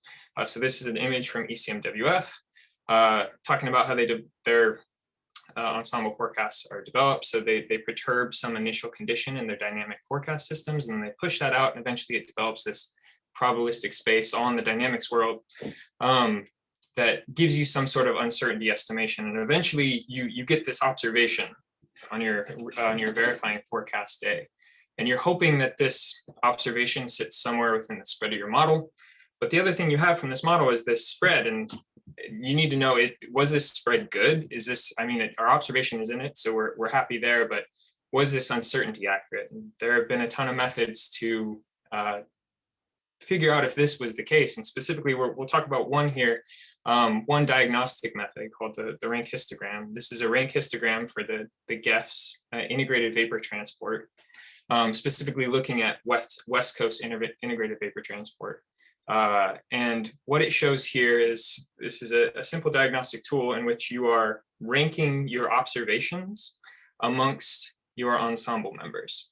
So in this model system, we have 21 ensemble members, and then you take your observation each day and you just say, where does that fall in rank amongst our observations? What we can see from most dynamic ensembles is you have this sort of relationship developed here, where your observation actually sits as either the lowest member in your ensemble or the highest member in your ensemble, which means that we're severely under-dispersive. A perfectly calibrated ensemble would sit right across this dotted line. You'd have a uniform distribution. You wouldn't really be able to distinguish the model from a model ensemble member from the observation. So the post-processing community has been thinking about this a lot, specifically in the context of machine learning. How do we calibrate these ensemble systems? And a ton of work has been done in order to calibrate these methods. And I want to show how you can take things learned in this community and apply it to whatever regression-based problems you're using in order to develop really calibrated uncertainty metrics. So traditional, and I put that in traditional because the methods really aren't that old, and they are simple machine learning methods, are ensemble model output statistics and Bayesian model averaging, which came out in 2005. There are a ton of flavors of these. But recently there's been a big surge within this community of deep learning based methods, and sort of started with RASP and Lurch 2018. 2018, and in which they're using a parametric loss function continuous rank probability score that is developed in order to calibrate the uncertainty of these models. And since then, Brems et al., Sure et al., 2020, 2021, there's been a bunch of deep learning based approaches that can now take the uncertainty from a model and make sure that it's nice and calibrated. And there's a nice review of these methods, Schultz and Lurch 2021, that just came out on Archive, that uses all of these methods plus some of the traditional methods to look at basically the characteristics of all of them. What you can do with these is you can actually take these and apply them to your regression-based problem, even if you don't have an ensemble. So let's talk about CRPS for a second. So continuous rank probability score. I'm showing the formulation here, in which you're looking at the CDF of your predictions, and it's compared with a Heaviside function against your observations. And then it's a squared distance, and there's an integral there. And when I say that, and when I look at that formulation, I say that means nothing to me until I look at it pictorially, and then it makes a lot of sense. So it's a figure from Pan et al. 2019, in which they're showing the CDF of some ensemble system in black here. And then our observation is this blue line. And really all CRPS is the area between these two curves. And you can imagine for a really well-calibrated and sharp ensemble that this area would be really small. You'd have a lot of your ensemble members clustered right around this observation. So what's great about this is there's been a lot of folks that have taken this concept of CRPS, assumed a distribution, particularly we'll look at a Gaussian distribution in which you're predicting mean and spread, and developed analytical equations for the CRPS, in which now you are looking at the mean and spread of your ensemble and comparing that with the CDF and PDF of your Gaussian distribution.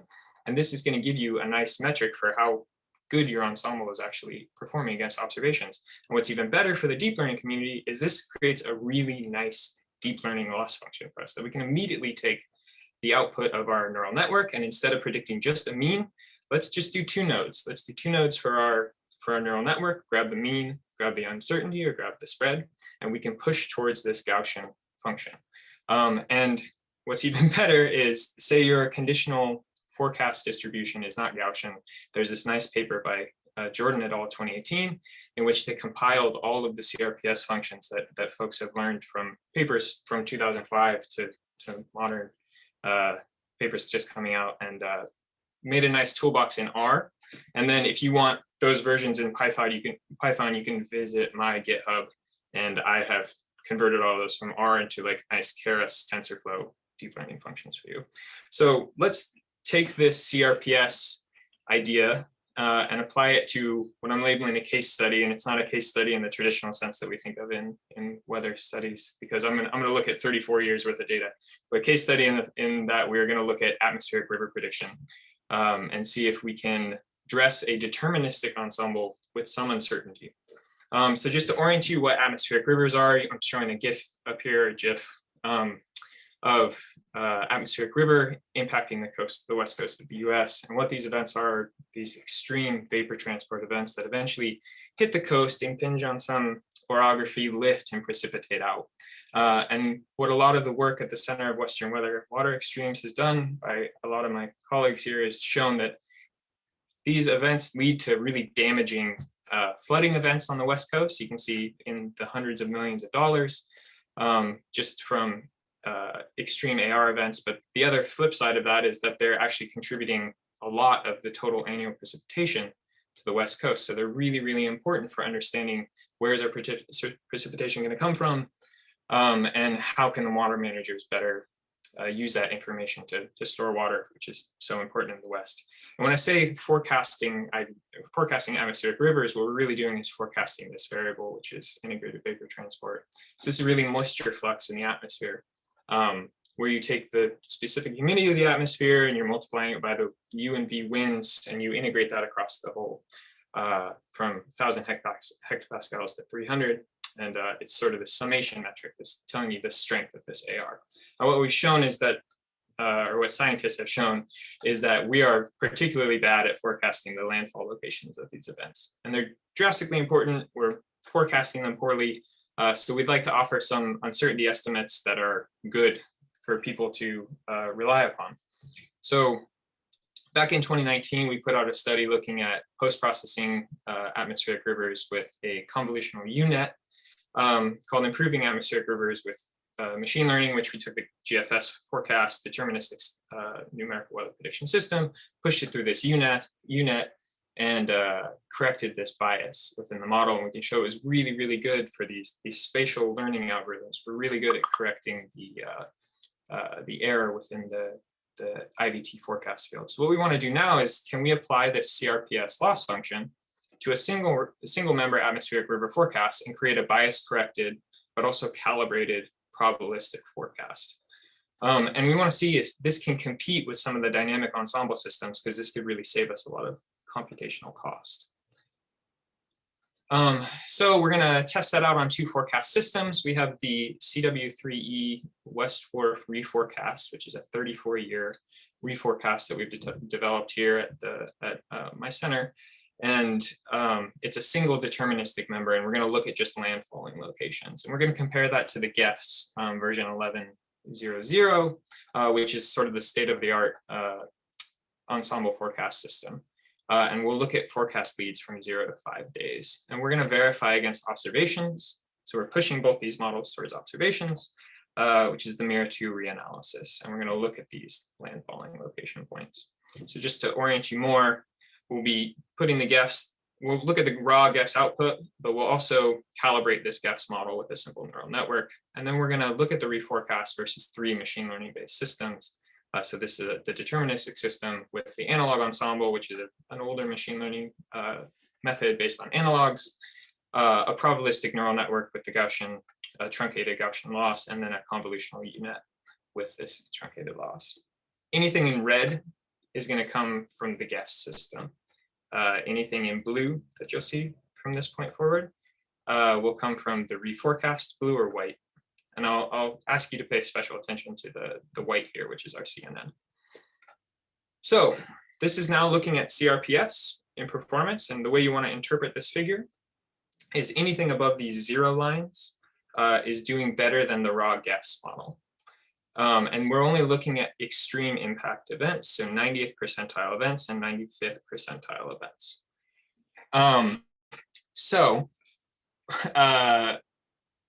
And we are looking at forecast lead times from 0 forecast hour to 120 hours. What we can see immediately is that our CNN reforecast trained on this long data set is doing really, really well in CRPS standpoint compared to the raw GEFS and most of the other systems. Out to about 48 hours, we are as competitive with the neural net GEFS. And then again, we sort of lose skill as compared to the raw GEFS in these mid-time, but then we kind of make it back up here at the late hours. And we can see this is even sort of more extreme for our 95th percentile events, which is really cool. So we're taking this deterministic system, we're using neural nets to address uncertainty, and we can show that this is a really nice calibrated model. So if we look at the actual calibration of these forecast systems, I have the GEFS up here in the upper left. Looking at, again, we have this highly underdispersive representation. If you calibrate it, we get this nice calibrated model. And this is again, only looking at high impact events. But we can see that the CNN that's been created, that we create the uncertainty just with a neural network is also nice and calibrated, and so is the neural network. We have these really nice calibrated systems here. One last metric to try to prove to you that these are doing really well. We're looking at from the 96 to 120 hour forecast period. and I'm showing a reliability diagram here. So these are forecasted probabilities on the x-axis, observed frequencies on the y. What you want to see is, if you forecast at 60% that you're going to have an event, 60% of the time you hope that the event occurs. So you want to see these lines sitting right on the one-to-one line. And what we can show is all of these networks, they really, really create these nice calibrated, reliable forecast systems. Lastly, I did train on 34 years of data, which is a lot of data to produce, but how long did it really take these things to learn this relationship? So if you look in white, again, this is the convolutional neural net. It shows, and we're comparing to the neural net on the GEFs. So after about 10 years, we're getting competitive. So creating a hindcast of about 10 years, that's what we need to do for these convolutional systems. The neural net reforecast actually learns really fast. That's because we're using one neural net for the entire spatial domain and we're encoding the location. So we get a lot of more semi-independent samples within this. Great, so just moving on to conclusions. Conclusions for the case studies. So using a CNN, we have generated a probabilistic forecast from a deterministic system of integrated vapor transport, and it competes really well with the post-process modern dynamic ensemble. So on short lead times, IVT from the GEFs is pretty ill-calibrated, and this is really why we are able to compete with these dynamic systems. So if the goal is accurate predictions on a short lead time, then perhaps the CNN can get you the same accuracy at really cheap costs. And conclusions, maybe from a grander point, that people should be using CRPS, especially for the regression-based problems. It's really cheap, and you get sort of free uncertainty with it. And then we should also be really paying attention to what's going on in the post-processing community, because there's been a lot of great studies that look at uncertainty and really characterize this uncertainty well exactly for Earth systems problems. So with that, I will put up my references, and I'm really excited to hear Libby talk also about uncertainty in her abstention networks. So thank you.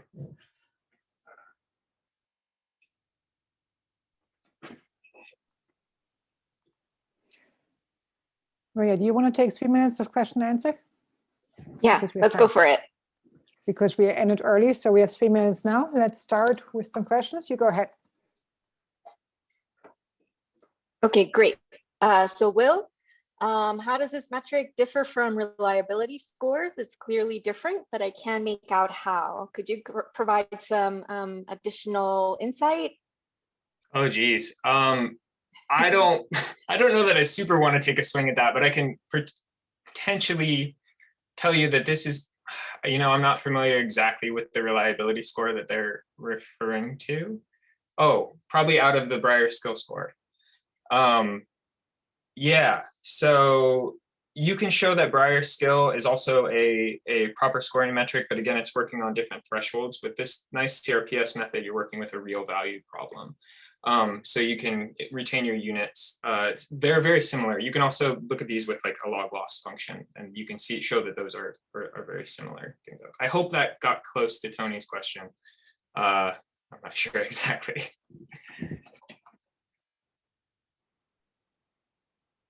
Oh, cool. Yeah. Can I Samuel's question regarding climate change and how these impact? Because I think there's something interesting there. You got 1 minute. If you can do it in 1 minute, then I think I can do it in 1 minute. So yeah, post-processing, there are model updates, there are climate change that we saw in the 34 years. So what we ended up doing is we actually saw a change in spread, and we don't know if it was because there's new DA coming in, data assimilation, or if it was actually secular climate change. But we were able to do a sort of transfer learning problem in which we concatenated a new layer onto the end of our system and then fine-tuned on data in the more modern age, and we can show that the spread and the uncertainty was actually better. So it's potentially that new model updates in a framework of deep learning will not really affect post-processing schemes as much, which is a big concern for the post-processing community. So maybe that impacts climate change. So sort of tangential to the question, but I think it's a really cool question. Awesome. Thanks so much, Will. All right, so we'll go ahead and move on to our next speaker, Libby. Okay, great. So Libby, if you'd like to share your screen, perfect. So Dr. Elizabeth Barnes is an associate professor in the Department of Atmospheric Science at Colorado State University. Her research group addresses questions related to climate variability and change and the data science tools required to understand it. Her group works a lot in the area of XAI, so explainable AI, and knowledge-guided machine learning, thinking both about building the machine learning tools themselves and how the tools can be best applied to answer climate science questions. Libby, take it away. Thank you, Maria. And you can hear me? Well, you're gone, Yes. but I assume. Yep. Okay, great. We can hear and see. Perfect. Okay, so Will just gave sort of a great intro, and actually it's far more detailed discussion of, I think, uncertainty being applied in that case to sort of weather forecasting. So I want to step back and maybe talk a bit more about some of the basics. And we call these controlled abstention networks.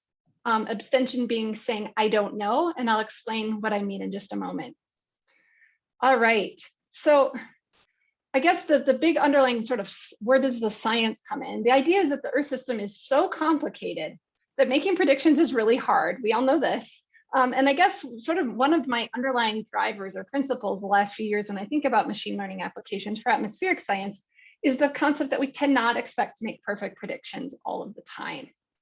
So the big summary here is that the abstention loss works by incorporating uncertainty into the network's prediction to identify the more confident samples and say, I don't know on the less confident samples. And the really important thing that distinguishes this method from many, many others is the abstention loss is applied during the training process. It's not done at the end, after the training has been completed. And in doing so, by learning during training, it preferentially learns from the more confident samples and hopefully learns better. So here's the general idea. By the way, I plan to share my slides, so there are some details throughout that I will not say out loud, but the idea is that you can go back later and look. So here's the general idea. First, we're going to estimate uncertainty of every prediction during training. We already heard Will talk about him doing that to create these reliable forecasts. But I'm going to talk to you a little bit of how we do that in a very simple way for regression problems. Next, we're going to implement this loss function that learns to identify the more confident predictions and learn them better. And then finally, and importantly, we're going to compare to a baseline method that filters out samples post-training. So something that might say filter out the hard problems after the network has been trained. And what we'll show is that this abstention method actually outperforms the baseline. So learning on the confident samples during training does better than if you just look at the most confident samples at the end. And I think it's very important to note that our work was heavily influenced by a 2020 dissertation out of the University of Washington in computer science, and all of the links to those important documents and the dissertation itself are given there. So step one is to add uncertainty to regression tasks. And I'm going to step through this relatively slowly because honestly, I've been working in this area for a few years now, and it wasn't until the last 6 months that I really got to thinking about this. And I think it's something that everyone doing, as Will said, everyone doing a regression problem really should think about, how can I add uncertainty? There are great tools out there. So imagine this was my data, that X is on the x-axis there, and then let's say the Y on the y-axis, and we wanted to use X to predict Y. Now, just looking at the data I have, you can imagine that there are some X's for which the prediction of Y is more certain than others. That is, the spread is narrower in some locations and wider in others. We want a neural network that can make a prediction and estimate the uncertainty of this Y. So what we'd really like is if we took a slice along the x-axis like that, we'd really like some distribution of possible Y values, and then the actual Y shown in pink here lies somewhere hopefully within this distribution predicted by the network. So this is what we'd like. And what I'm going to show you is using very, very simple tools, we can do this. And so here is that distribution in blue lines predicted by a trained neural network. And as you can see, it fits well within the distribution of the actual data. So that is the uncertainty or the distribution of the Ys is well predicted by the neural network. Now, how did we do that? Again, Will already mentioned this, but I'm going to go a little bit slower. So imagine we had a neural network here. We had some input layer, a bunch of hidden layers, and we're right now predicting a Y value. All we need to do is turn that Y into two values, in this case, two values, a mu and a sigma. And these are two values that then represent the parameters of, for example, a local Gaussian distribution. Sort of that uncertainty, you can think about it as somewhat as an uncertainty of your prediction is what sigma is encoding, but really this is just the predicted distribution of that Y value. Now, the way we're going to use it is we're actually going to use, which again, Will mentioned at the end of his talk, a log likelihood loss function. And that is we're going to have our loss function just to be minus log P, where this P is a function of this local distribution estimated by the network. Specifically, for every mu and sigma, one can draw, in this case, a Gaussian, shown in blue. And then you can draw a vertical line at the actual true Y value. So what was the right answer? Now, if the network is overconfident, like shown here on the left, that P, or the value of that distribution at the true Y, will be tiny. On the other hand, if you go to the far right, or sorry, if you go to the next one, if your network is underconfident and says that the predicted distribution is very wide, then once again, when you look at that distribution's value at the predicted Y, the P value is once again small. It isn't until the network is able to get the right sort of uncertainty or width of that Gaussian that these P values end up being large. And this all goes in then to that minus log P loss function. And the network is attempting to make that P value then as large as possible. That is to predict the correct distribution over many, many Ys. All right, so this is, hold on, there we go. Now, let's talk about abstention during training here. So if we have this methodology for predicting a sigma and a mu, or a distribution of our prediction, you can imagine we have one sample, it goes into our network, and out comes some predicted distribution. Here it is. Now we do this many times for many different samples, and the network might predict many different distributions, right? Some it's more certain, is shown in blue, and others it's less certain, say shown in purple. So again, some will be more certain and some are less certain by the network. So the baseline method, that is the one we want to compare to, is the following. You train a neural network to predict mu and sigma, that is the local distribution of your Y values. And then you can sort those predictions by sigma, by how certain the network was on its prediction. And then you could just keep, say, a certain percentage of those. So let's say you want only the top 50% most confident, you could take those smallest 50% of the sigma values. Now that alone, I want to stop and say, we're calling this our baseline method. So sort of the method we want to compare our abstention networks to. But this is already a very, very powerful tool for estimating uncertainty for regression tasks that allows you to then sort through and take only the most confident predictions. All right, that's our baseline. Now what about abstention during training? I haven't actually told you about how the network uses sigma to do a better job. So I have quite a few details here, which I'm not going to go through, but the basic idea is we once again, if you notice here, have our minus log P in our loss function. So this is the loss function now, though, for our abstention network. And the idea is we build this loss function to include an additional quantity Q that captures that sigma, or how certain the network is about its prediction. And the whole concept here is that during training, when the network is less certain, it puts less effort into learning that sample. When the network is more certain, it puts more effort into learning that sample, thus attempting to learn the more confident predictions better. Now, one thing to note is you might ask, well, how many times can the network say, I don't know? And actually, indeed, if you're not careful, the network will just say, I don't know all the time, because that's one way to minimize a loss function. So we have this parameter alpha that either allows you to decide how much the network abstains. That means the network is only allowed to say, I don't know, say 20% of the time. Or we also have it built in that the network itself can figure out the optimal amount of time to say, I don't know. And here's an example of that network as a function of training epoch, learning to abstain on the set percentage of 70% that we wanted. All right, so this is all sort of abstract. So let's do some examples. And this is actually sort of the example in my mind I started with actually a few years ago, which is, what if I have a data set that looks like this? And this is very simple, but it's so I can draw it. Let's say 80% of my data falls in this cloudy, noisy cloud of points, and 20% of my data falls along a beautiful line. Now, if you were to go and just blindly try to fit a line through this data, it would look absolutely disastrous because it wouldn't fit the 20% or the 80% very well. But as a human, what I really, or as a scientist, what I want it to do is focus on the 20% that's behaving nicely and ignore the 80%. That is, say, I don't know, or abstain on that other 80%. And indeed, when we use our abstention network, that is, it learns the uncertainty as it's training and then learns the more confident samples better, our abstention network learns to only predict the 20% that falls along that beautiful line and says, I don't know, I'm going to ignore that cloud of 80% of the points. And it on its own determined that it should only predict about 20% of the samples, which is the 20% that behave nicely.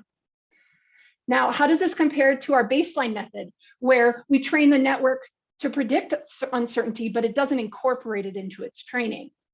So that's what I'm going to show you next. So on this plot, there's a lot of lines, but here's the big idea. On the x-axis is how many samples the network makes a prediction on, and on the y-axis is error. So being at the bottom of the plot is best. The purple line here is our baseline approach, where we filter out a certain percentage of our points after training based on that uncertainty, that sigma estimate. And the important point here is that this orange dot is what happens when we use our abstention network. That is when we learn during training and we focus, with the network focuses on the most confident samples. And systematically over and over again, we find that this abstention network always performs better in this scenario than any baseline approach. That is, learning during training is better than doing it at the end, to be clear, for this data set. Now, this is a really simple data set. It just has XY points. Most of us, if we saw this data, we wouldn't turn to a neural network to predict it. We just, use our pencil and draw a line. So let's go to a more complex example. What's great is Antonius already introduced his data set just about an hour ago. So this is a data set made by Antonius Mamalakis. And the idea is each sample is one global map of sort of synthetic SSTs, or sea surface temperatures, that have behaved something like the real world. He pushes these maps through some nonlinear function f and ultimately predicts or gets a value y. Now, in Antonius' examples, he was trying to figure out what this f function was perfectly, because he was trying to analyze attribution methods. But here we're going to do something a little bit different. First, we're going to once again input a map and have our network try to predict that y value that Antonius's data set uses as a label. So same as what you've already seen. However, now what we're going to do is we're going to change that output y to actually trying to predict the mu and sigma, again, the distribution of the y's. Okay, so just as before. So we're now going to predict that mu and that sigma. Now, so far you might say, well, why is this interesting? We know what the function is already. Well, here's what we're going to do. We're going to go in and we're going to mess with our data. That is, we are going to shuffle a bunch of the labels. So some of those labels are wrong. There's where introduce noise where there wasn't any before. Specifically, we're going to focus on the El Nino or the ENSO region in the Eastern Tropical Pacific. And whenever the average value there is greater than 0.5, we're going to leave the label y as it is. But for all other samples, we're going to randomly shuffle the labels so they have nothing to do with the input map. In the end, this leads to about 30% of our samples being untouched and correct, and 71% being corrupted or noisy. So that is, only samples with a strong El Nino in them have learnable relationships. The network will fail on the rest because there is no relationship to begin with. Now, with this data set, you can imagine both applying our baseline method, where we try to have the network learn sigma and mu, and then at the end, see when was it confident and when wasn't it. And then the second way is using our abstention networks to actually learn the more confident samples during training. And here's the result. This is the same type of plot you saw before, where the purple shows the results based on the baseline method, and the dots are the abstention network. And again, the x-axis is the coverage percent, or how often, it's 100 minus how often the network says, I don't know. The big point here is that as we get to smaller coverages or more I don't knows, what we find is that the abstention network does much better than the baseline method in this case. in terms of its error. And that's because it's allowed to learn better the samples with those strong El Niños. So this abstention network we in the paper show some examples where we add noise in lots of different ways and show that the abstention network framework outperforms the baseline in a number of them. For example, corrupting the inputs. So that is adding noise to our input maps, or imagine your data, you had a bad measurement. The network learns to ignore those samples more and focus on the samples that have better or cleaner inputs. This idea of forecasts of opportunity, identifying particular situations where the forecasts are more predictable, sometimes shuffling sample noise, and then also if you go and you have a specific label corrupted or a specific set of Ys corrupted. So if you're interested in this work, I'll point out that we have submitted 2 papers to James, one on the regression setup, which I've outlined here, and another for classification problems, both using the general framework of controlled abstention networks. So if you're interested, you can find them on arXiv, and also all of the code for this is posted on GitHub. So finally, here are my 3 take-home ideas. First, predicting the local parameters of a probability distribution is a very simple way to add uncertainty for regression tasks. Now you might say, and again, Will ended this way as well, what if I don't have a Gaussian? What if I don't expect my uncertainty to be symmetric? And once again, there are lots of great functions out there that you can use. We have a particular function that we find that's very, very applicable to many instances with heteroscedastic asymmetric uncertainty. And we're actually working on a write-up on this right now for the community. The second point is the abstention loss for regression and classification allows networks to identify opportunities for skillful prediction and then learn them better. And that's really the important part here. It's not just identifying the opportunities, which can be done in a post hoc method. This is that we want to learn them better while the network is training. And finally, one of the things I do generally like about this method is the implementation of the abstention loss is rather straightforward in most network architectures. I only showed feed-forward networks here, but this is really just modification of the loss function and the number of outputs. Because of that, it can be applied to many different network architectures that vary in complexity, allowing it to potentially be a tool that can be applied to many applications. And with that, I guess we have questions. Thank you. Thank you so much, Libby. We start with questions, and it seems like there are many questions for you right now. So let's start with the first one. How could you combine the CRPS and abstention approaches in a useful loss function? Great question. I think I'd have to think about it a little bit. The way that we used the way that I used the log loss was specific. I mean, the way that we designed the question was specifically for the log loss. However, it doesn't have to have that. So I can imagine doing both. I will say that since both incorporate or require that one predicts sigma, maybe the CRPS could actually include a term in the same way we did with the log loss that sort of weights predictions and that loss by its uncertainty. But I don't know. I'd have to think about it more. Good question, though. And Will, did you want to also answer? Yeah, maybe Will has a it was directed. Oh yeah, no, I'd have to think about how if you incorporate it into CRPS, is it still like a proper scoring metric, and how to exactly make that square that circle. I don't know exactly, but I think, yeah, starting to play with it would be a nice first step. So awesome. Some thoughts for collaboration. And the next question is for Libby. So this makes sense for climate scale problems. In weather forecasting, the more confident predictions are likely to occur in the presence of more stable dynamics. But when predicting uncertainty in shorter forecasts, the unstable dynamics are more important. Do you still see applications there?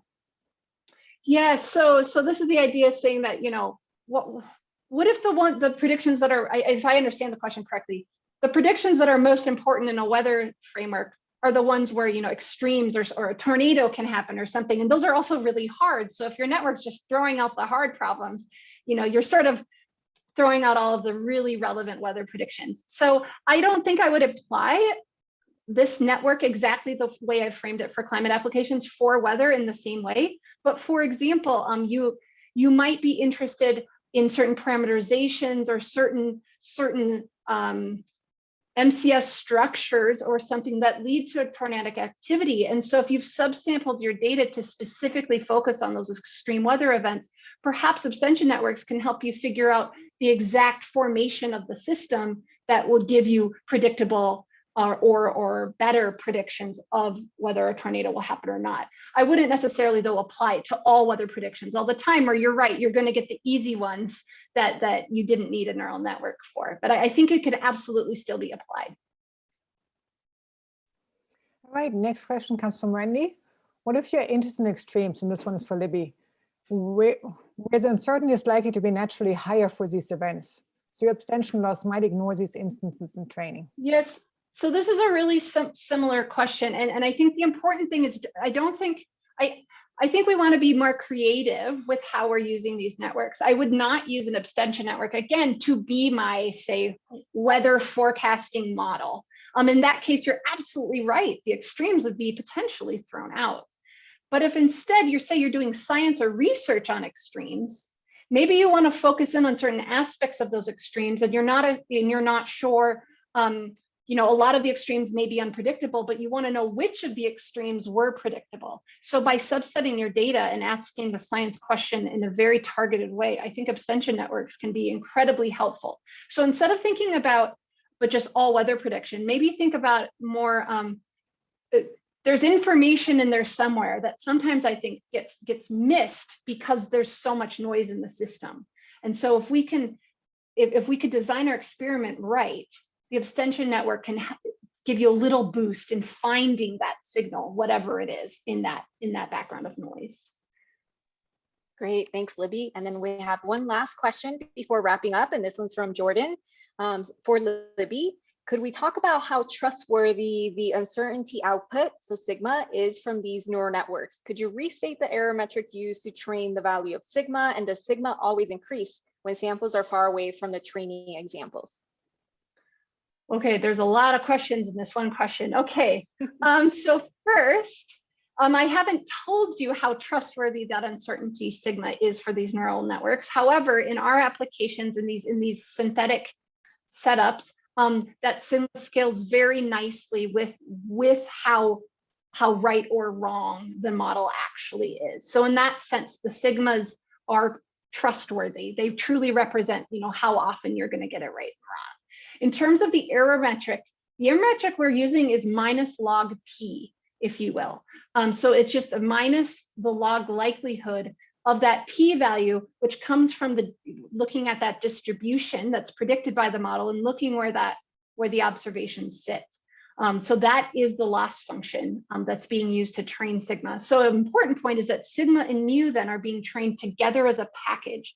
They together describe that distribution of your predicand.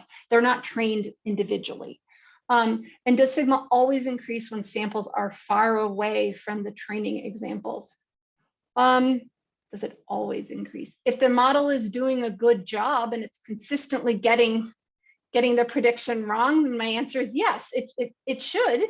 If it continually is getting the answer wrong, or put another way, its predicted distribution is far from where the truth is, then it should continue to either move the mean or change and widen that uncertainty or that sigma.